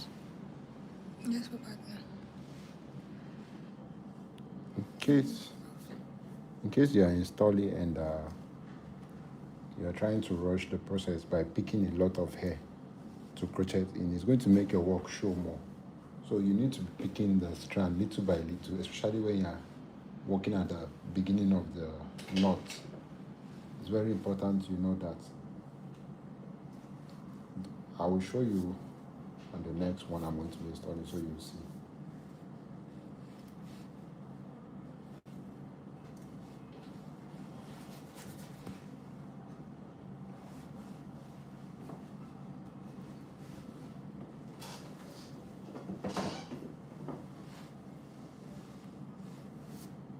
So this is what I'm trying to say.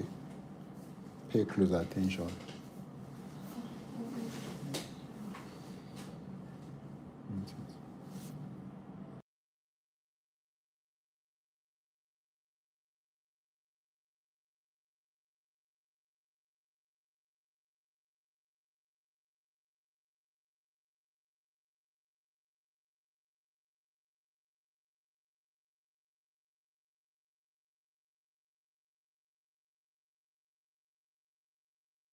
So this is the point I'm trying to make. Now you can see how the volume here is much. So I just put it a little. You can see it here. I'll keep it back. Then I'll crochet it in here again. I'll fetch another set. You see it? Keep it down. I'll fetch another set here. Can you see? So I'll start with this tiny one and crochet. Then the second one I picked, I'll lie this one down, then pick the second one and connect together with the first one like this and crochet. So I did it that way so that the starting point will not be thick. It will not show where the journey is. But when you pick the whole hair to install, to start crocheting, it's going to look, that spot is going to look very big. And when you look big like that, most definitely the installation is going to show. To take a lot of time before you can amend it, but it's going to show. So to avoid it, that is how you must distribute the hair evenly. So that if you are starting, you can start with a lighter edge. That's the idea of why I crochet it that way. So I will do it again for you guys to see. Then I said after you finish doing it, you always massage like this so that the hair can stretch out properly. You can see it.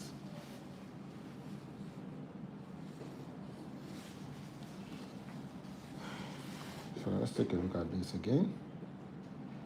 So these parts, these edges, when you're doing them, you do them very close to the scalp because the hair around there are very light, and again, they can easily pull out. So you do them very tight and make sure that the knots around there is very tight.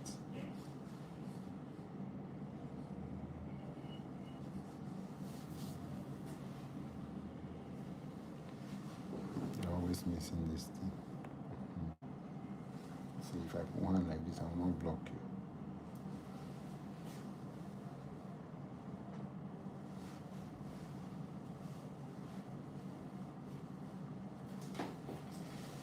So this is 12, right? 14, Then 12.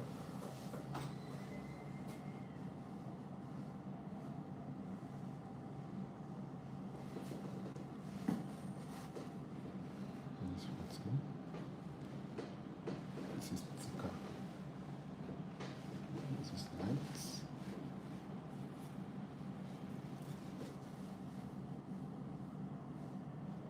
So you can see, imagine I'm going to use the whole of this to be tucking them in. Let me show you something. Imagine I'm going to tuck the whole of this hair in like this, and I'll be tucking them. It's going to reflect. So what you do is you shear it. This is the first batch. You pick a point, you crochet it in, you drag. You seen it? You move upward again, you find another spot, you pick a badge and crochet it in. You seen it? Then the last one, you pass it under the root completely like this. Then you wrap it up once, then you crochet, so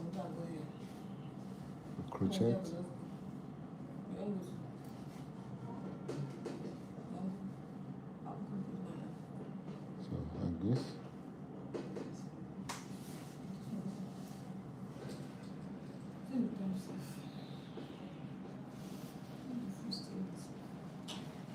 Like this.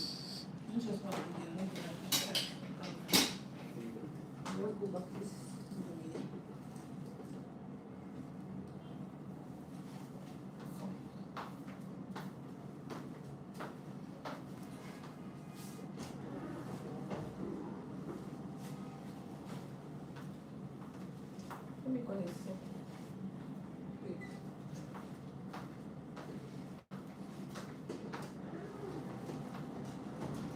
You see it, then you massage it.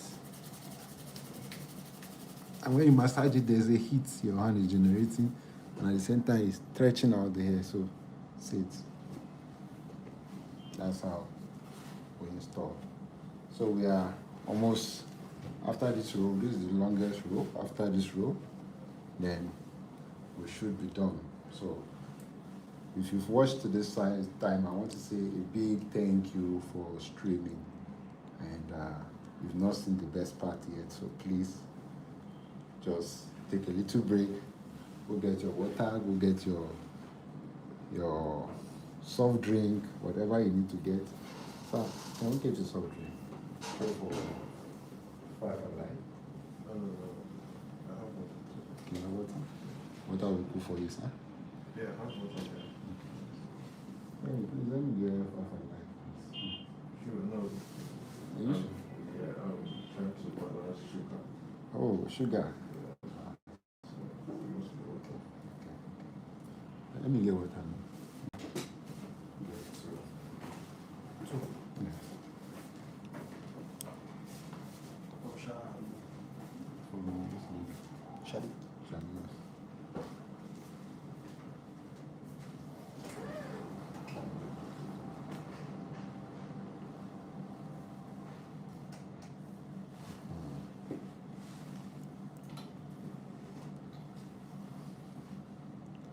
So like I said, anytime you're doing these pots, they are very light, so you need to come as close as possible to this gap. You can see the gap I'm giving.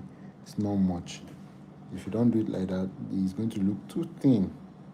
So it takes time for it to produce enough volume of hair that will be equal the size of these locks. So take note. And again, if you are installing for the first time, it's not a necessity that you have to do any barrel or any tight style. You can just do either a 2-strand twist, or you can just do a fish braid, or you can just pack the hair, or you can just do 2 mohawk, something a little protective style, because at that point the scalp is not flexible enough and the root of the locks is not flexible enough yet. So most locticians, you see them do that because they want to have this slim roots and a clean effect. Don't do that because you want your locks to look good at that moment. If you do that, your locks is going to look good only at that moment, but subsequently it will start pulling out. You start struggling with amending locks and all of that. So please take note. You can see how close it is. The difference is not really showing. But before, when I was doing installation, I used to notice that this place is very slim, because no matter how big the root is, so you can see how tightly situated it is. Please take note. This one and this one, this one, this one, this one, this one, always come closer when you're installing them.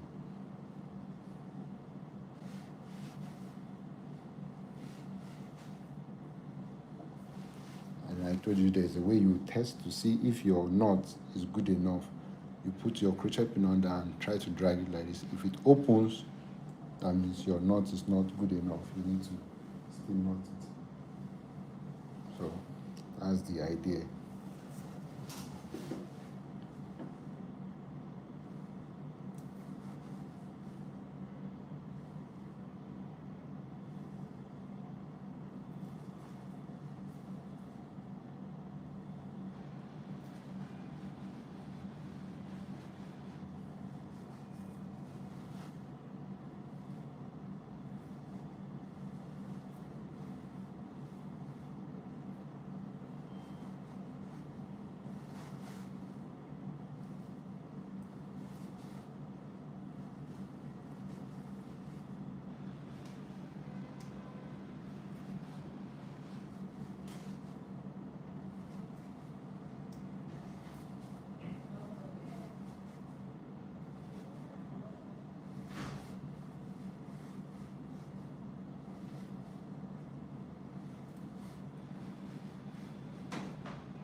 No come.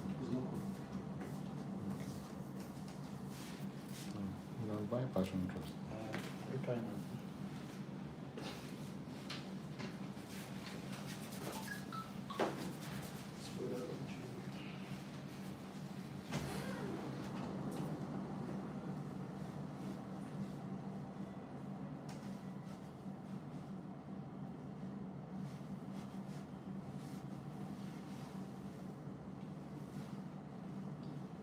So irrespective of how big the root looks, you can see what it's producing at the moment. This size is what you're going to get all through the locks journey if you are doing crocheting or you are doing interlocking. But when you're doing palm rolling, this is what you will get when you are moving in the locks journey. So what palm rolling does is that it's a freehand method that is maintained by a retwist. So as you are retwisting it like this, when it's coming up, it will be loosening up by itself. As it's loosening up, it will be tangling on its own pace. That way, it will be thicker. It will have a little bit of space in between it that makes it look thick and flexible. So my own definition of healthy locks is not you having a stiff, standing straight locks. No, your locks should look healthy, should look flexible, and should look what? Neat. That is my own definition of healthy locks.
So you can see this spot is forming a little bit of knots, which I don't like.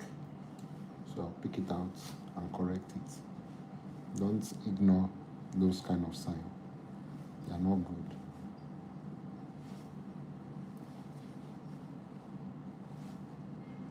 What caused it? It was because a lot of hair packed over there. The hair tangled, so I was not able to crochet it inside of the locks. So that's why that place was like that. So if you leave it, it's going to be pulling out small, bit by bit. You just see that place will just form knots.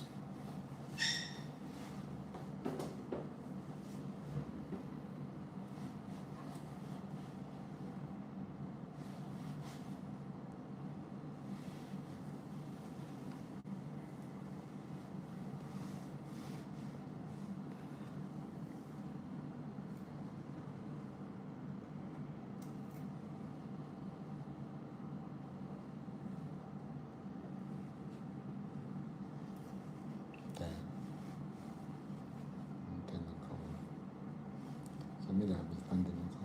What will I say? She's tired. I'm tired. She's shaking already.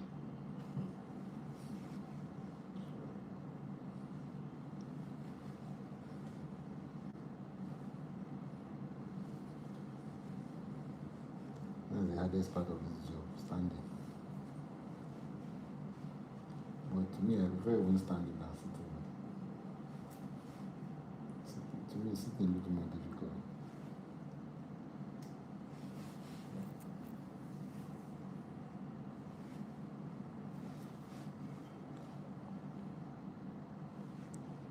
Unless you are very fat.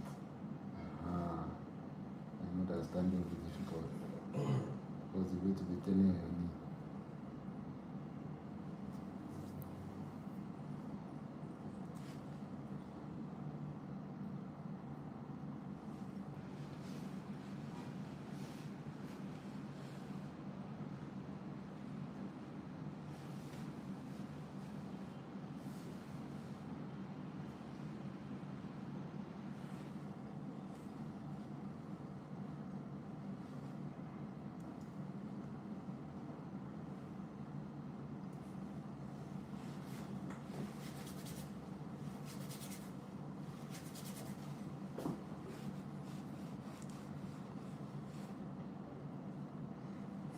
sometime again, when you are doing this installation and the root is dry, you should try to comb it before you install, so that those hair that are fold back will come up. If not, you won't get enough volume to crochet.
Remember what I told you guys about this spot. They're very, very important. Please do not overlook it. You're gonna have to comb it like as we speak.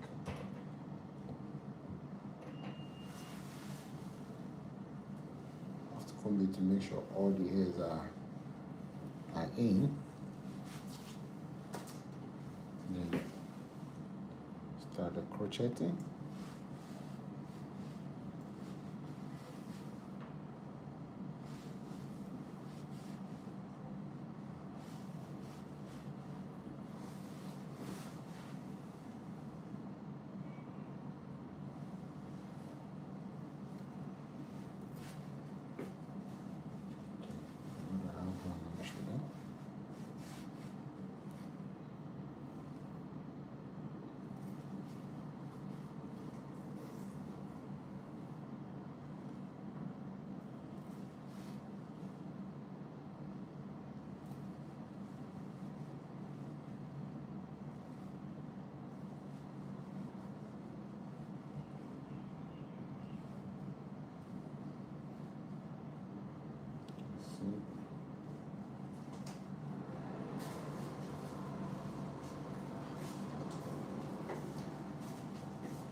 Please come on, assist her. She's tired.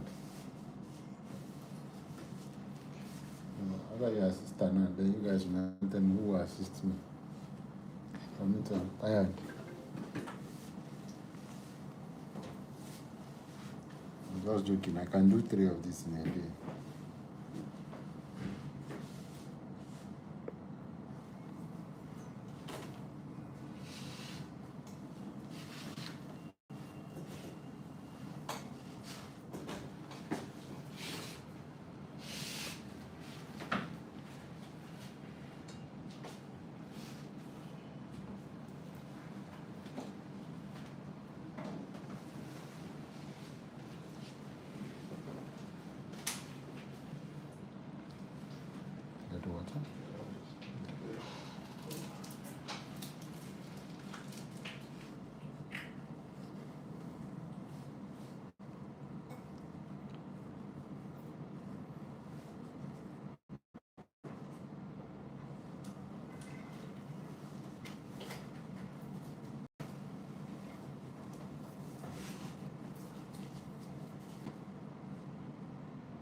You see what I did there? Yeah, you can actually do it.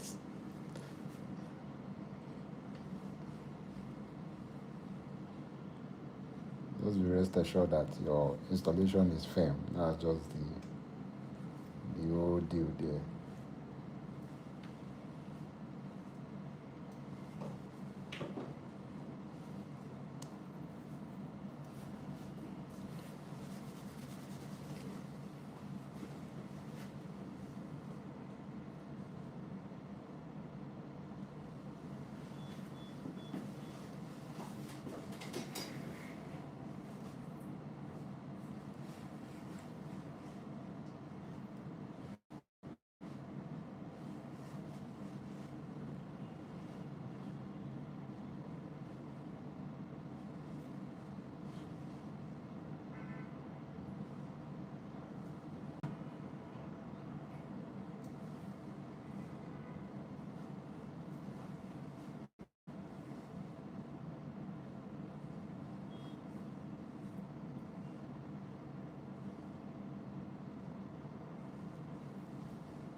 Hello, Rama. How are you? Welcome to my live stream. Can you tell us where you're streaming from, Rama?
That spin is keeping you awake too.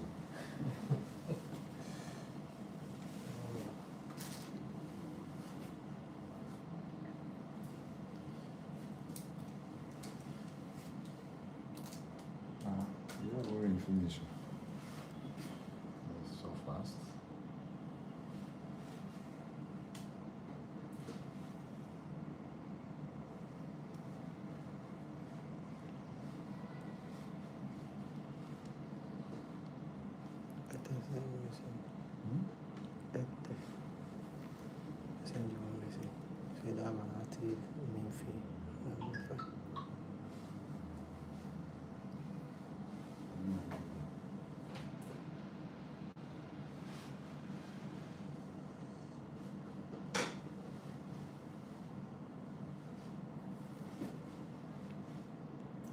Guys, just imagine I'm going to start locks with his hair. Look at what you are going to get. See? So that's why the best way to start your locks is starting with extension. Saves you the whole lot of this stress.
So this is all we have left to go.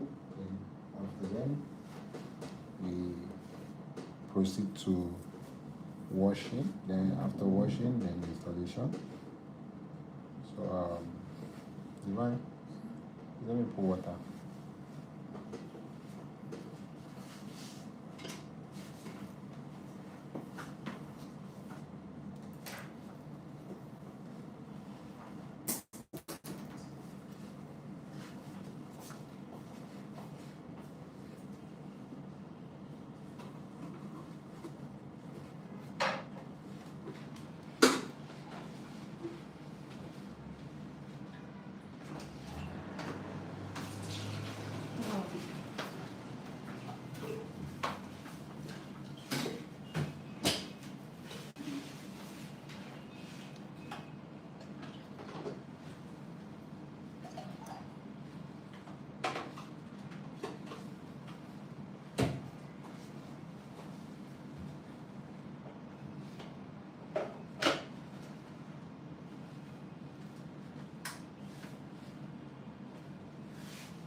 Now I was telling you guys about gel in the scalp. I told you the reason why most of you used to have build up with gel is because you don't dry the hair. Now look at the gel I used to retwist. See how white that place is looking. So because the gel dry by natural air, it didn't dry by hot air. As soon as it dry by hot air, this gel will dissolve. So because it didn't dry by hot air, that's why it's looking white like this. So anytime you retwist and you didn't dry that person's hair with the hot hair, which is your hair dryer, this is the same result you are going to get. That's why a lot of people with locks have build-up, because they have that belief that your locks must be moist at all time. So they will tell you that I don't want you to dry it completely. No, dry the hair completely. Then you can keep it moist with the right product. Like, I keep it moist with a good oil product, and keep it moist with a minty product. Can make your hair locks smell nice, but you piling up water and you say you don't want to dry it, you want your hair to be moist. You're only piling up dirt. Just so you know.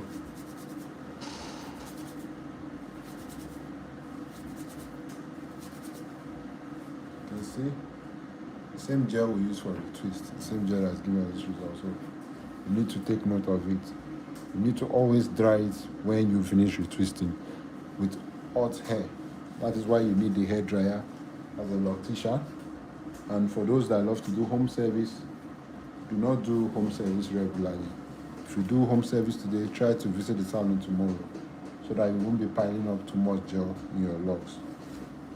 Because when you go for home service, you can't carry the hair dryer along. So most people use the hand dryer, and the hand dryer too does not have much impact like the hair dryer. That way, you have the same white patches. So that is the primary reason why most people use to have white patches in their locks, because they don't dry the hair properly.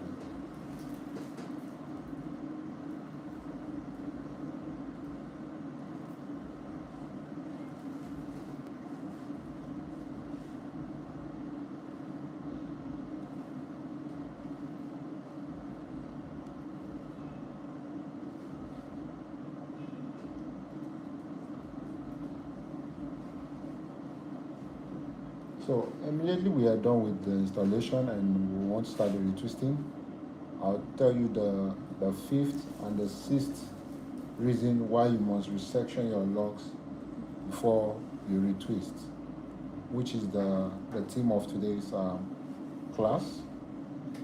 You can resection your locks even if your locks is healthy enough. You have to.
Can you see how slim these ones are? I did it on purpose so that it can rhyme with what it's going to.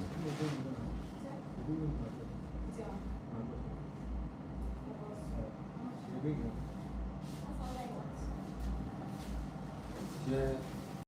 One time.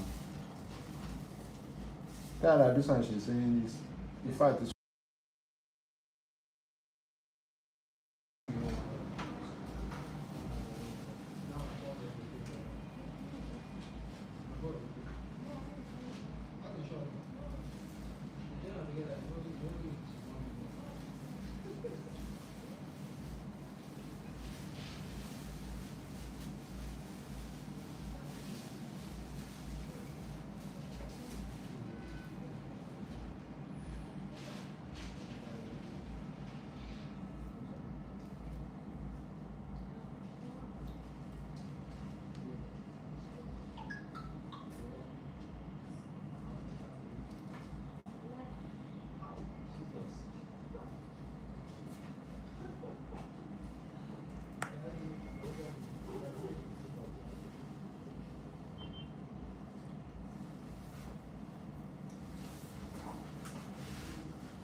this part, so you need to lock it very close, very, very close.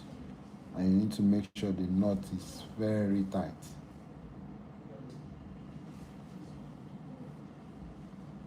If not, it's going to pull. In fact, that's the major place that pulls in some installation.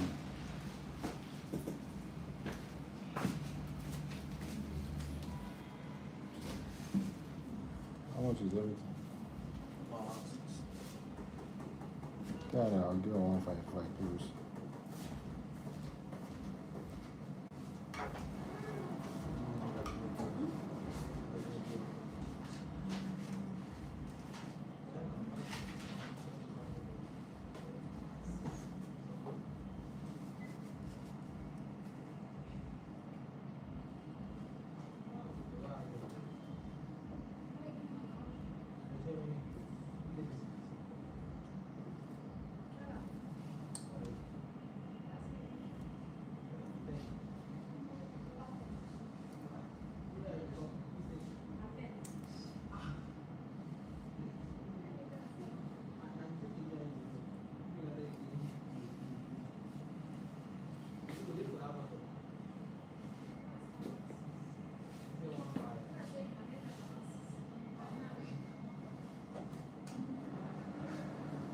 No waste your saliva. The year now. If I close, I'll give her the money. 1.5.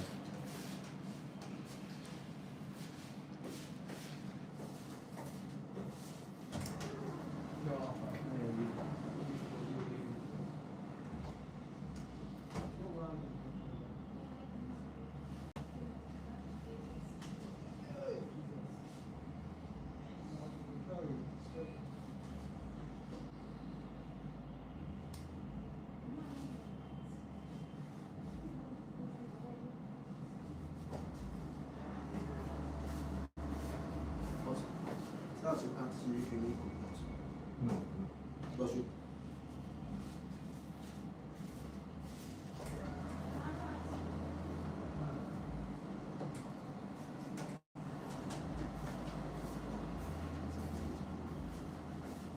The first water has finished. Let me change it, please.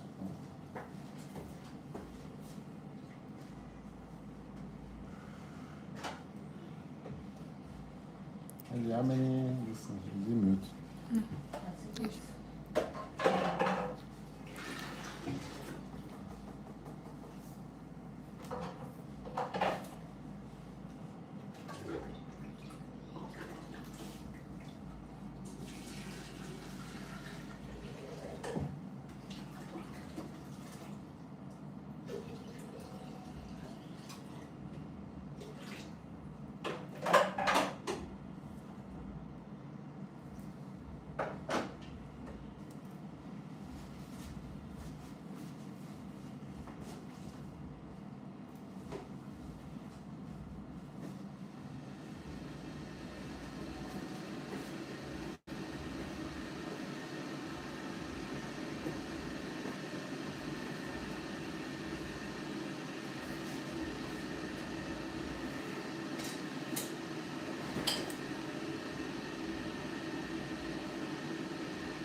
So I'm going to take my time to show you on this last one. I'll give you a very close shot on how I'm doing the crocheting so you guys can see it and try it by yourself and tell me your feedback. So the first part is we're going to start with I'm going to start with this. You can see how slim the edge is. Then this part, I'll comb it so that the whole hair can go inside properly.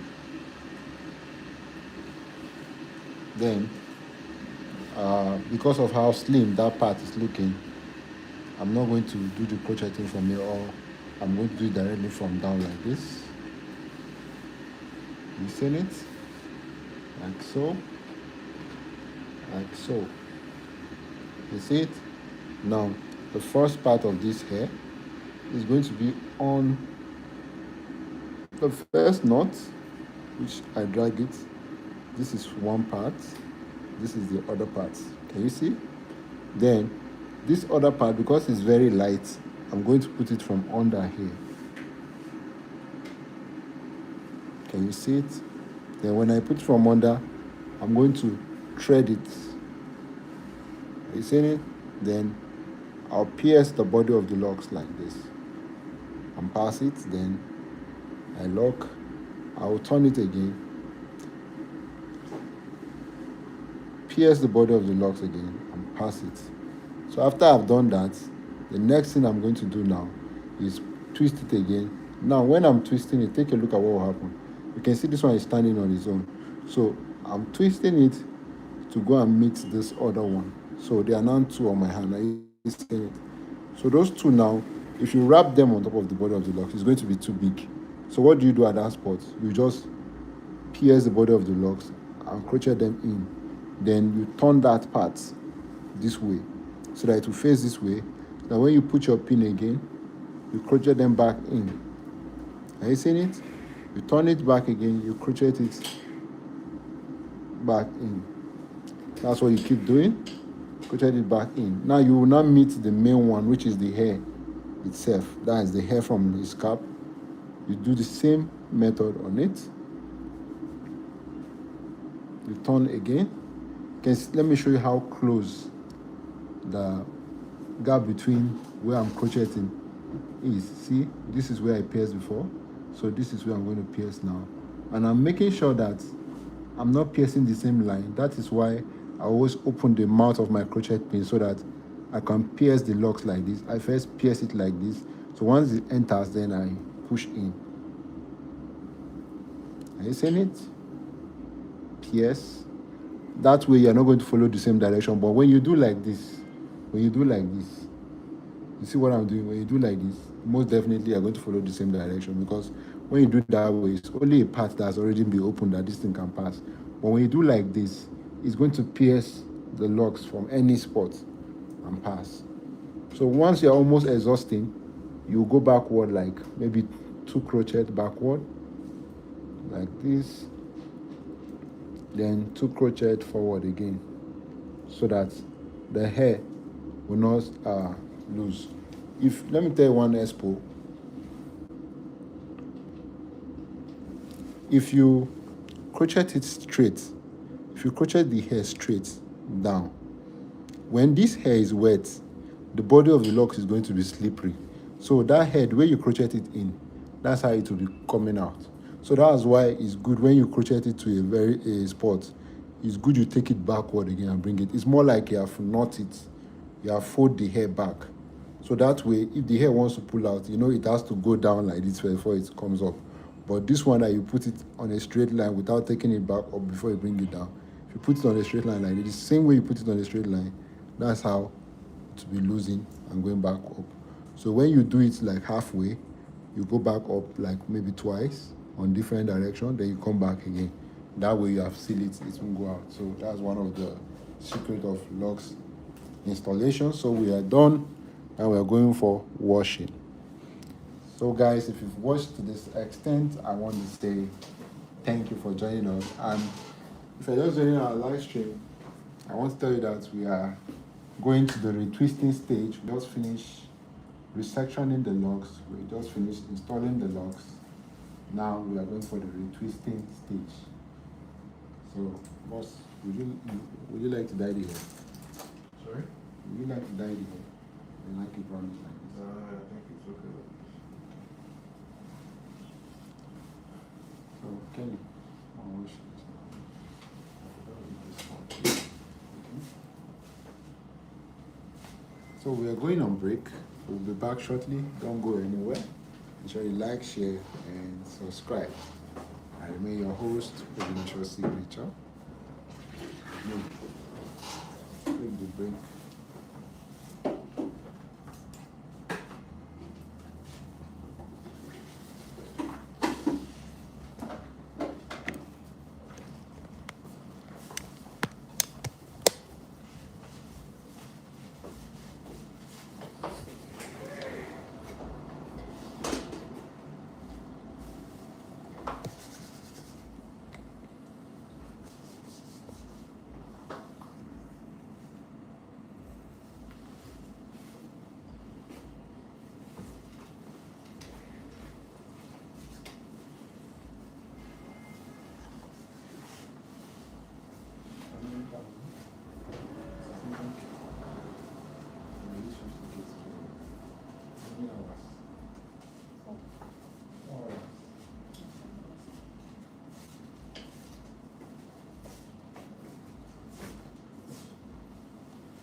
We started from losing, losing is supposed to be 12 hours.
So guys, good evening.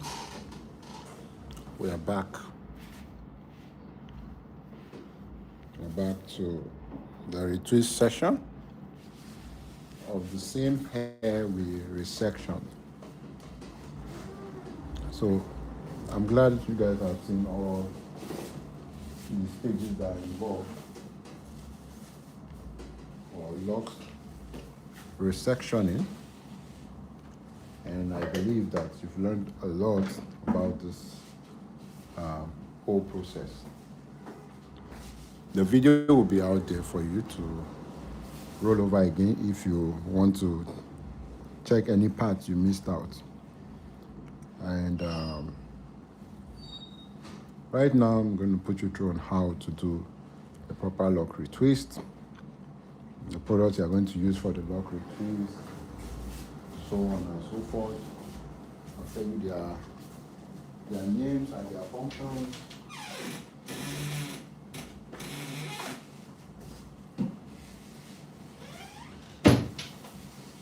So first of all, with me, I have the Hawaiian Silky. This serves as a heat protectant.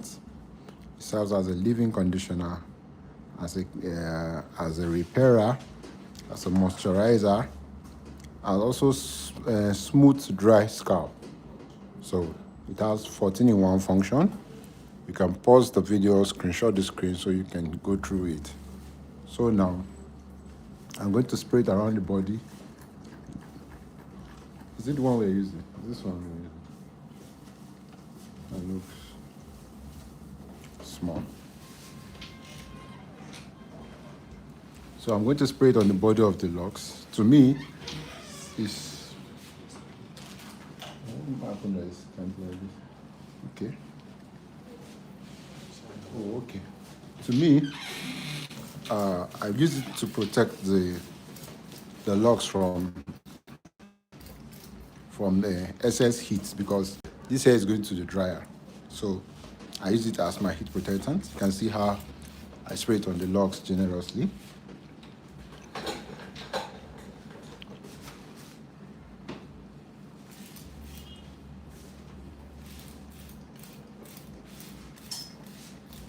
See?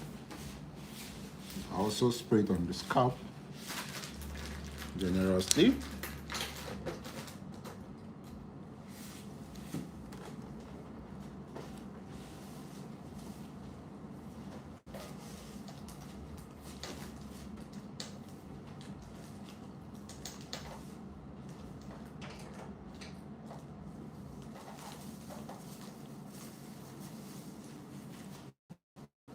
So,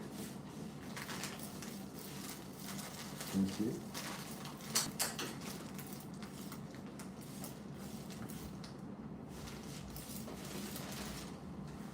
So this is the best way to moist your hair. You can actually use it as your moisturizer.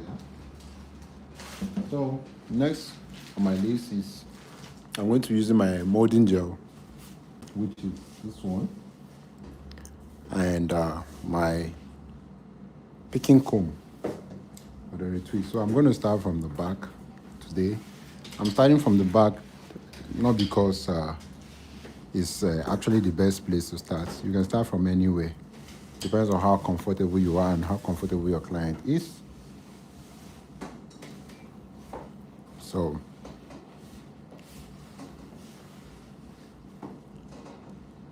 that's that. So the theme of our today's tutorial says that you should retwist your locks even while your locks still looks healthy. You should resection your locks even while your locks still look healthy.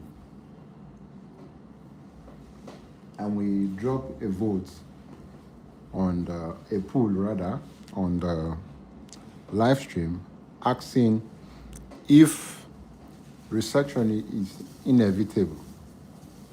And some people argue that it's not inevitable.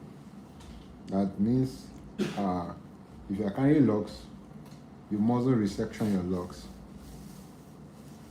And from the beginning of the class, we've used the likes of our legend, the Lucky Dube, the Bob Marley, the Kokoti, and the rest of them that started their locks in a free form way.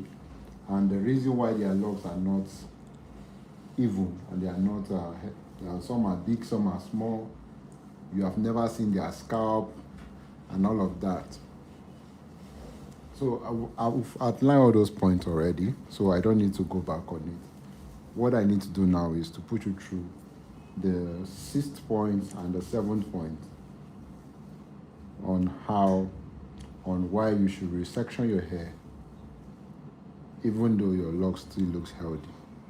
So like I always say, from your 9 to 10 year journey, you have to resection your locks. And I've given reason number 1, I've given reason number 2, reason number 3, 4, and 5. So now reason number 6 is that you need to resection your locks to reduce what we call traction alopecia. Now, where you experience traction alopecia due to excess tension on your scalp is when you are retwisting a very slim locks, and you know that retwisting is actually hard on that slim locks. You know, the number of resistance the thick locks have is not to be compared to the number of resistance a slim lock is gonna have. Taking for instance, see how slim these locks look and see how thick this one looks. So if I'm going to retwist them, this one can bear more weight than this one. So to reduce traction alopecia, you know, when you reach your 8 to 9 years of carrying your first locks, you need to resection, because at that point your scalp, your locks are already thicker and their weight is already telling on the root of your locks. That means their weight is already becoming too much for that particular root that is carrying them. So at that point, what you need to do now is to add more hair to it. So instead of you merging the hair, you resection the hair. So when you resection the hair, it means you're adding more hair to the root to make it more healthy. So when you do that, now you increase the resistance of the scalp from traction alopecia, because when the dread is very slim and it's long, the weight is already causing one of the tension.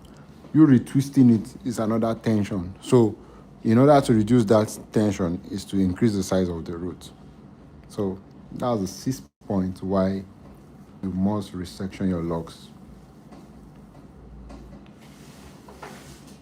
while you are doing your locks journey. So if I'm making sense and I'm making some points, please encourage me by liking, sharing, and subscribing. God bless you. The last but not the least point I'm going to state out today is the 7th point of why you must resection your locks before while you are doing your locks journey. So before I say that, I would like to say the last point why I am styling the hair. So I promise you guys, I'm going to tell you the reasons why you. Huh? Yeah, yes, I'm styling it, sir. Even if I pack it, it's tough. You know, eh? Because I know you don't like to style your hair. But at this point, your scalp is looking good now. Your lock is looking good. I don't know if you permit the scalp to be neat as well. No, the twisting is okay. Okay. Twisting is actually okay. It's just it's like I just do it in twisting. Okay.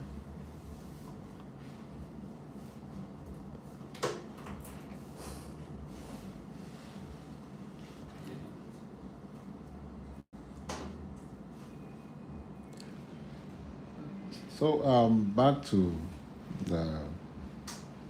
I was just communicating with my client. So now we're back to the retwisting practical. So I used to say you should not put any product. If you are retwisting, please. The only product you can see that I use in the beginning of the class is just the Hawaiian Silky and the molding wax. And the reason why I use them is because I need to put the heat protectant, I need to moist the hair, I need to heal the dry scalp. So that is why I have to put the Hawaiian Silky. Then the molding wax is actually for what retwisting.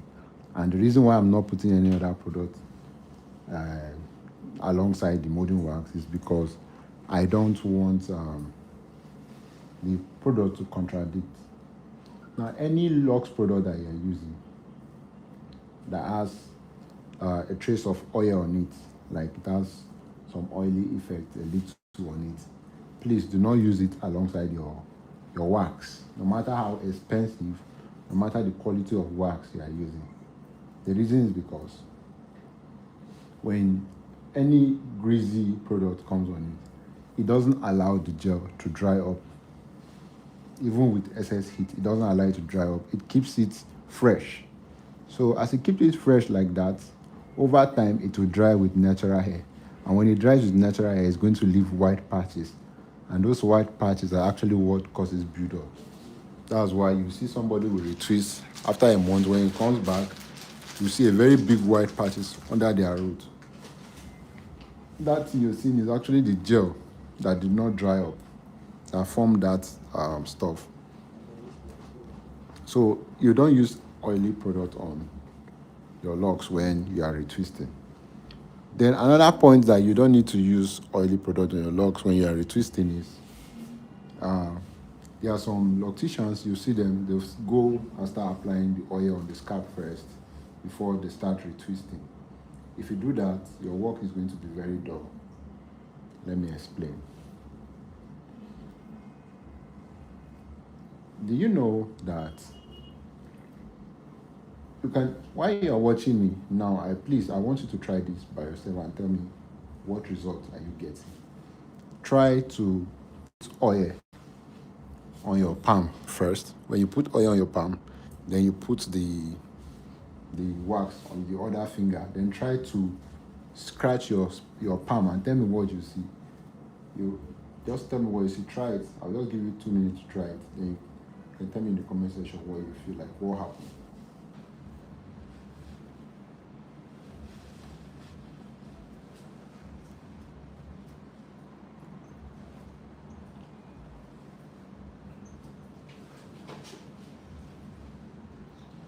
Have you tried it? Or you are still looking for your oil? Try it, let's see. Tell me what happened.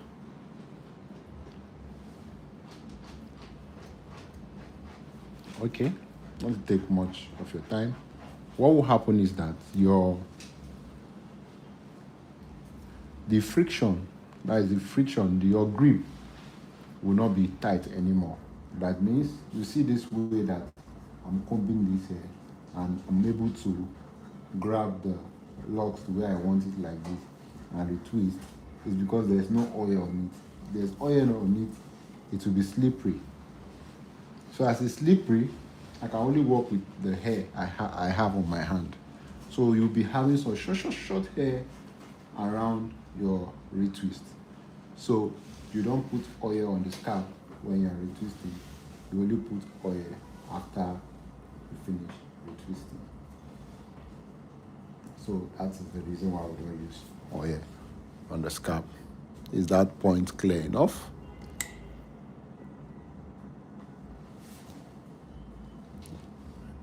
I need a moderator here.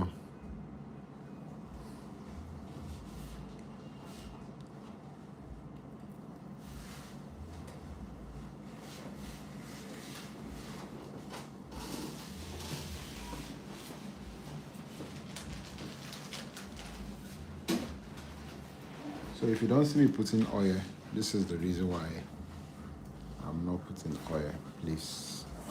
But I'll still put, it's not like putting oil is actually a bad thing. I'll still put oil, but I'm just telling you the reason why I'm not applying oil on the scalp before I retwist. You can apply it after the retwisting, after you've dried the scalp. But so long you didn't dry the scalp, please do not put oil on. Ensure that the wax dries up completely and vanish completely before you put any other oily product on it. Where do you used to have that oily product?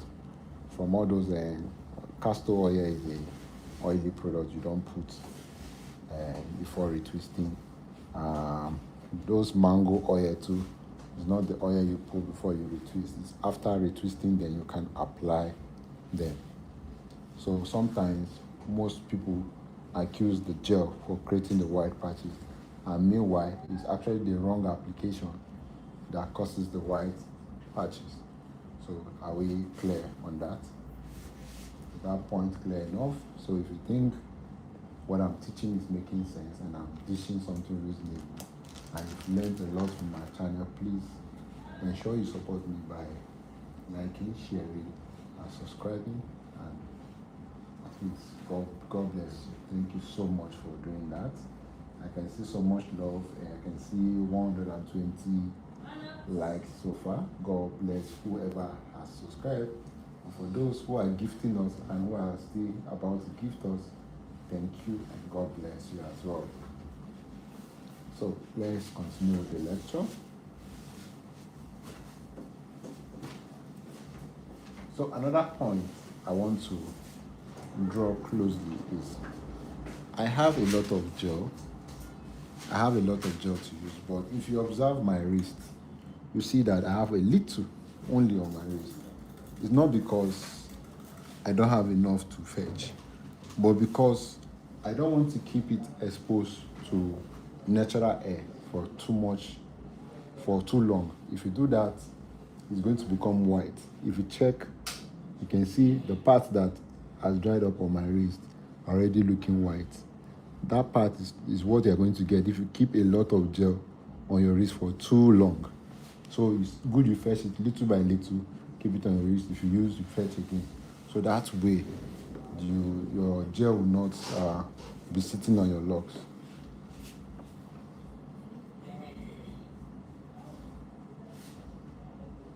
And again, anytime you are retwisting, please ensure the hair is very wet.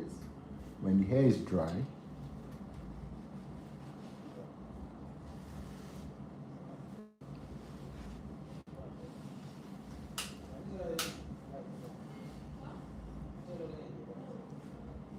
let me come again. I said, when you're retwisting, ensure your hair is wet. The person's hair you're retwisting is wet because the locks respond more when they are wet and are elastic when they are wet compared to when they are dry. If they are dry, they become very brittle and they become so stiff. And when you try to twist it, you'll be breaking little weaker strands from the body of the locks. So best way to retwist is always wet the hair before you retwist. Please take note. So that's why I'm always working with my spray bottle. You want to see my spray bottle? This is my spray bottle. It's water.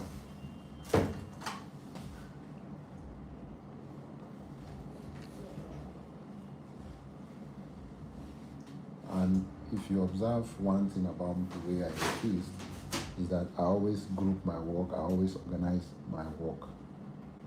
My work is always organized. So I'm doing that so that when I retwist, it will be easier for me to pack them together. So that's the reason why I always organize my work. And if you see, there is a shape at which I always organize my work. I always organize them in a squared form. And the reason is because when I'm grabbing it, the tension at all sides will be equal. I will show you what I mean so you can look closely and understand better.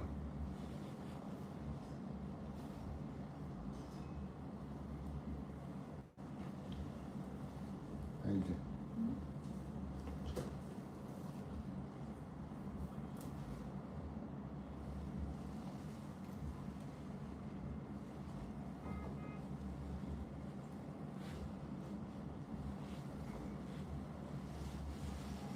So this is it. This is what I'm trying to say. You can see that the locks I grabbed together, they are not far apart. So the grip on their roots are the same. But when they are far apart, you'll be stressing one side while the other side is not tight enough. So it's good you group them into small strata so that they will look, the grip at all sides will be equal. And again, you can see when I do left, I do right. When I do left, I do right. It's just a tradition. I'm just used to it. It doesn't mean that you have to follow that way. You can go any direction you wish. But one thing I know for sure is that most locticians, if they want to style their locks, out of 100 locks, 70 locks are styled backward. So that's why you see us most of the times, we always retwist our twisting backward, just in case we have any style that the person is about to do that is going to take it backward. But if you have a style that maybe a part of it is coming forward, a part of it is going east, a part of it is going west, feel free to retwist it that direction. It will not affect the locks. This is what I mean. For instance, I want this locks to come this way. I'm still twisting clockwise, but I'm putting my brush this way. I'm not allowing my brush to stay this way. And the reason is because probably I want to do a style around the side that comes forward. You understand? But if I'm doing a style that is going backward, or I'm not sure about the style I'm going to do, then I just retwist it backward. So that's why you see most locticians are always twisting their locks backward. I interviewed a lady recently for a retwist, and I was surprised to see that she was retwisting two different directions, and I was like, how? Why? Let me show it to you. She was twisting clockwise and twisting anti-clockwise. Then I asked a question. If by tomorrow you come back to retwist, how do you know the direction to follow next? Since you are contradicting the retwist, this is what I'm talking about. Let me show it to you. She twisted this way. It actually looked firm. Are you getting it? This is one. Then she twisted another one this way.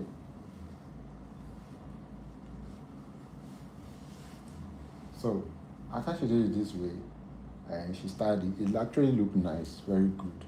But this loss is going this way. So if you come in tomorrow and you're doing a different style and you want to retwist, do you know that the moment you turn this one this way, you are unraveling the work you did before to do another twist.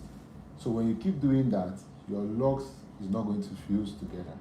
So the ideal direction to follow when retwisting is the what? Clockwise direction. So please take note. You cannot do clockwise and anti-clockwise on one hair. It's not a good practice. If you've been doing it, please, I would advise you to stop.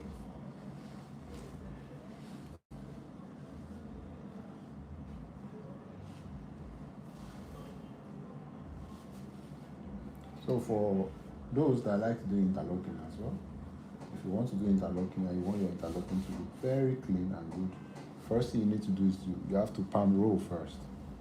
Palm roll to keep the hair in place. You group them like the same way I group these ones. Then you retwist it.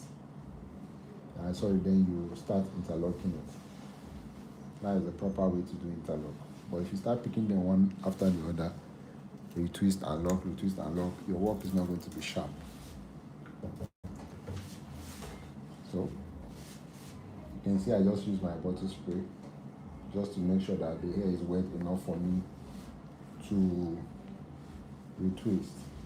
Another way you know that your locks needs water is when you're applying the gel, and instead of the gel to be dissolving like a normal gel should do, it will be giving some small sandy effect.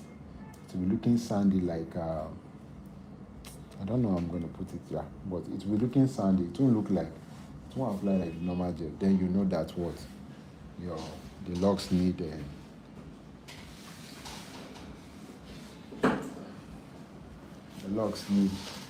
water. So now we're doing this place, and after then we'll do the front. So you can see before I even retwist, I've already grouped my work. That's where you know an organized loctician.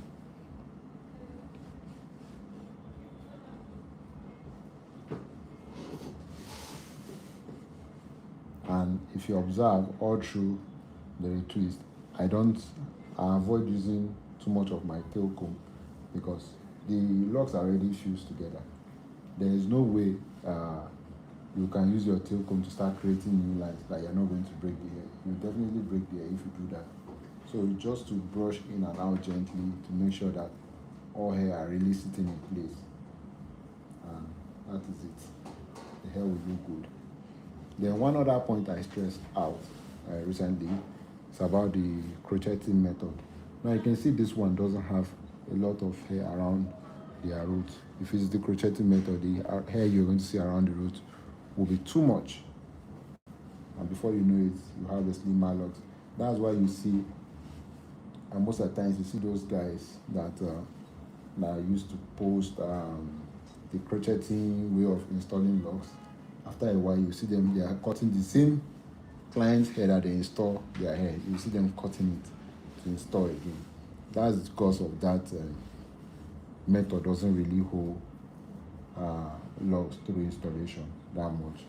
That's why that thing happens. So take note. Don't be deceived, please. If you don't have value for your money, have value for your time.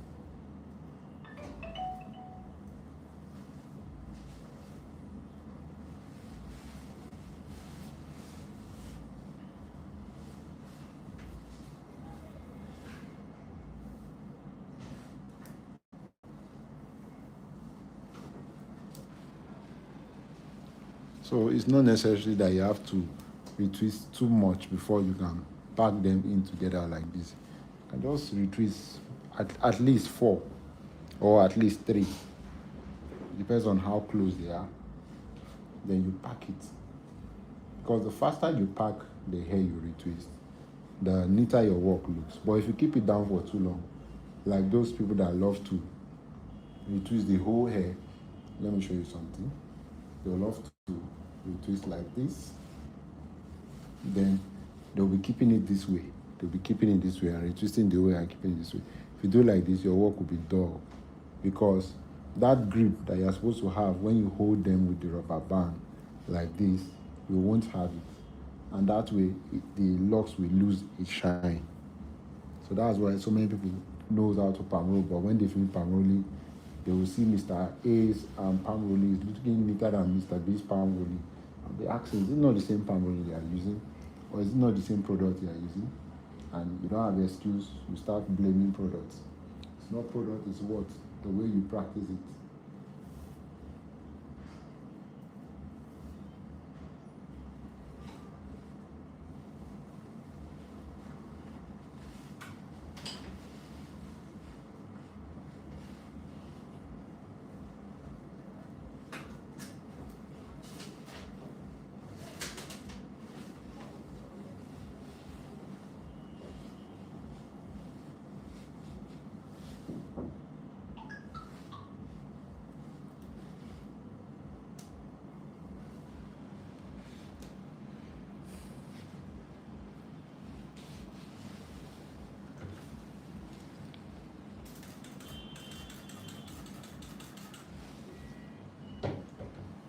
Please do not ensure that the hair is wet at all times. Please, can you pull down a little? Seems you are kind of taller. Sorry.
Okay, just giving my hand.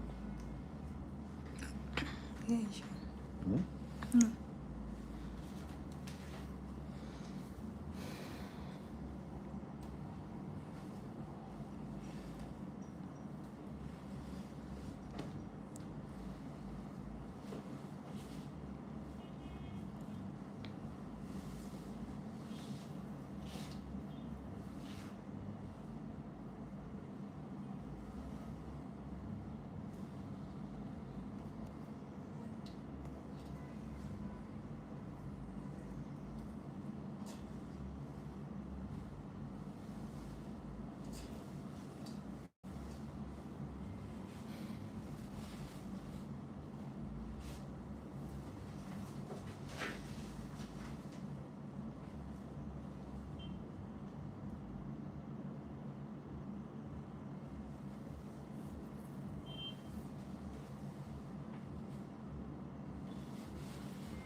So sometimes the undergrowth is not too much for you to use comb to do it 360. Please just comb the root and use your hand to twist it. It's better because when you try to force it, you'll be stressing the scalp and you'll be breaking some hair.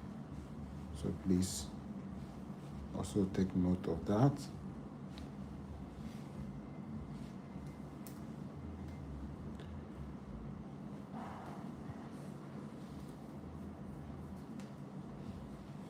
So retwisting is done.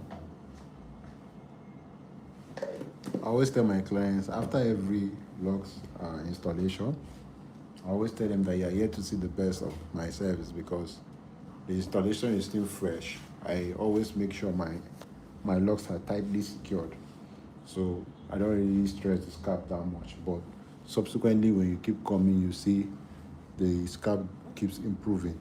So that's that. So another point I want to stress out is when you're using your hair dryer, the reason why most people don't really stay in the hair dryer is because the dryer is hitting their scalp directly.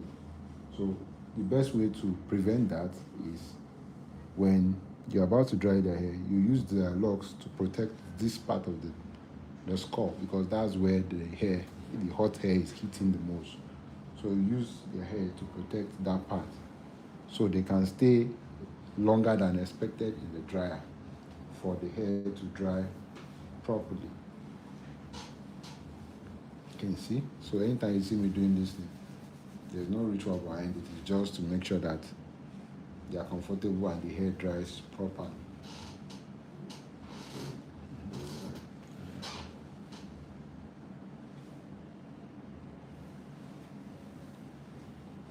So you can see all this part that I protected now is where this thing is. So somebody will ask, how is it going to dry? Those hair that are going to be escaping will enter the scalp to dry it up.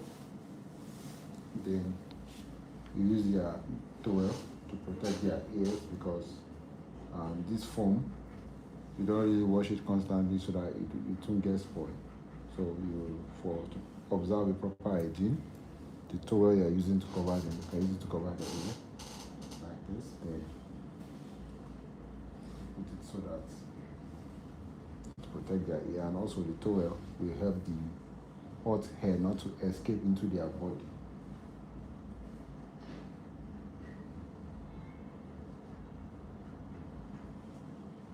So having done this, bring it dry. You can put it in the highest heat if you wish. Remember, we put the Hawaiian CK, which is the heat protectant. If you don't know, this is what I'm talking about. This is the Hawaiian CK, the heat protectant. So we have put it before. That was the first thing we used. So I get my dryer working.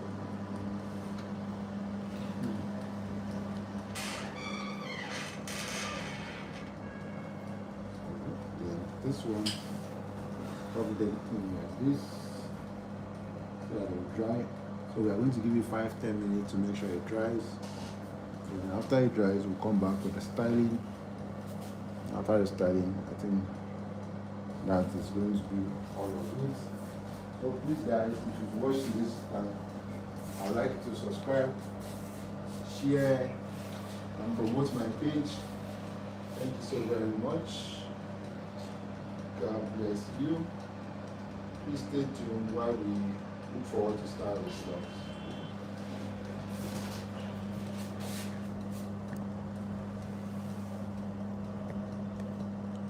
So we're going for a break shortly. We'll be back after the drying. Just 5-10 minutes will be done. Thank you.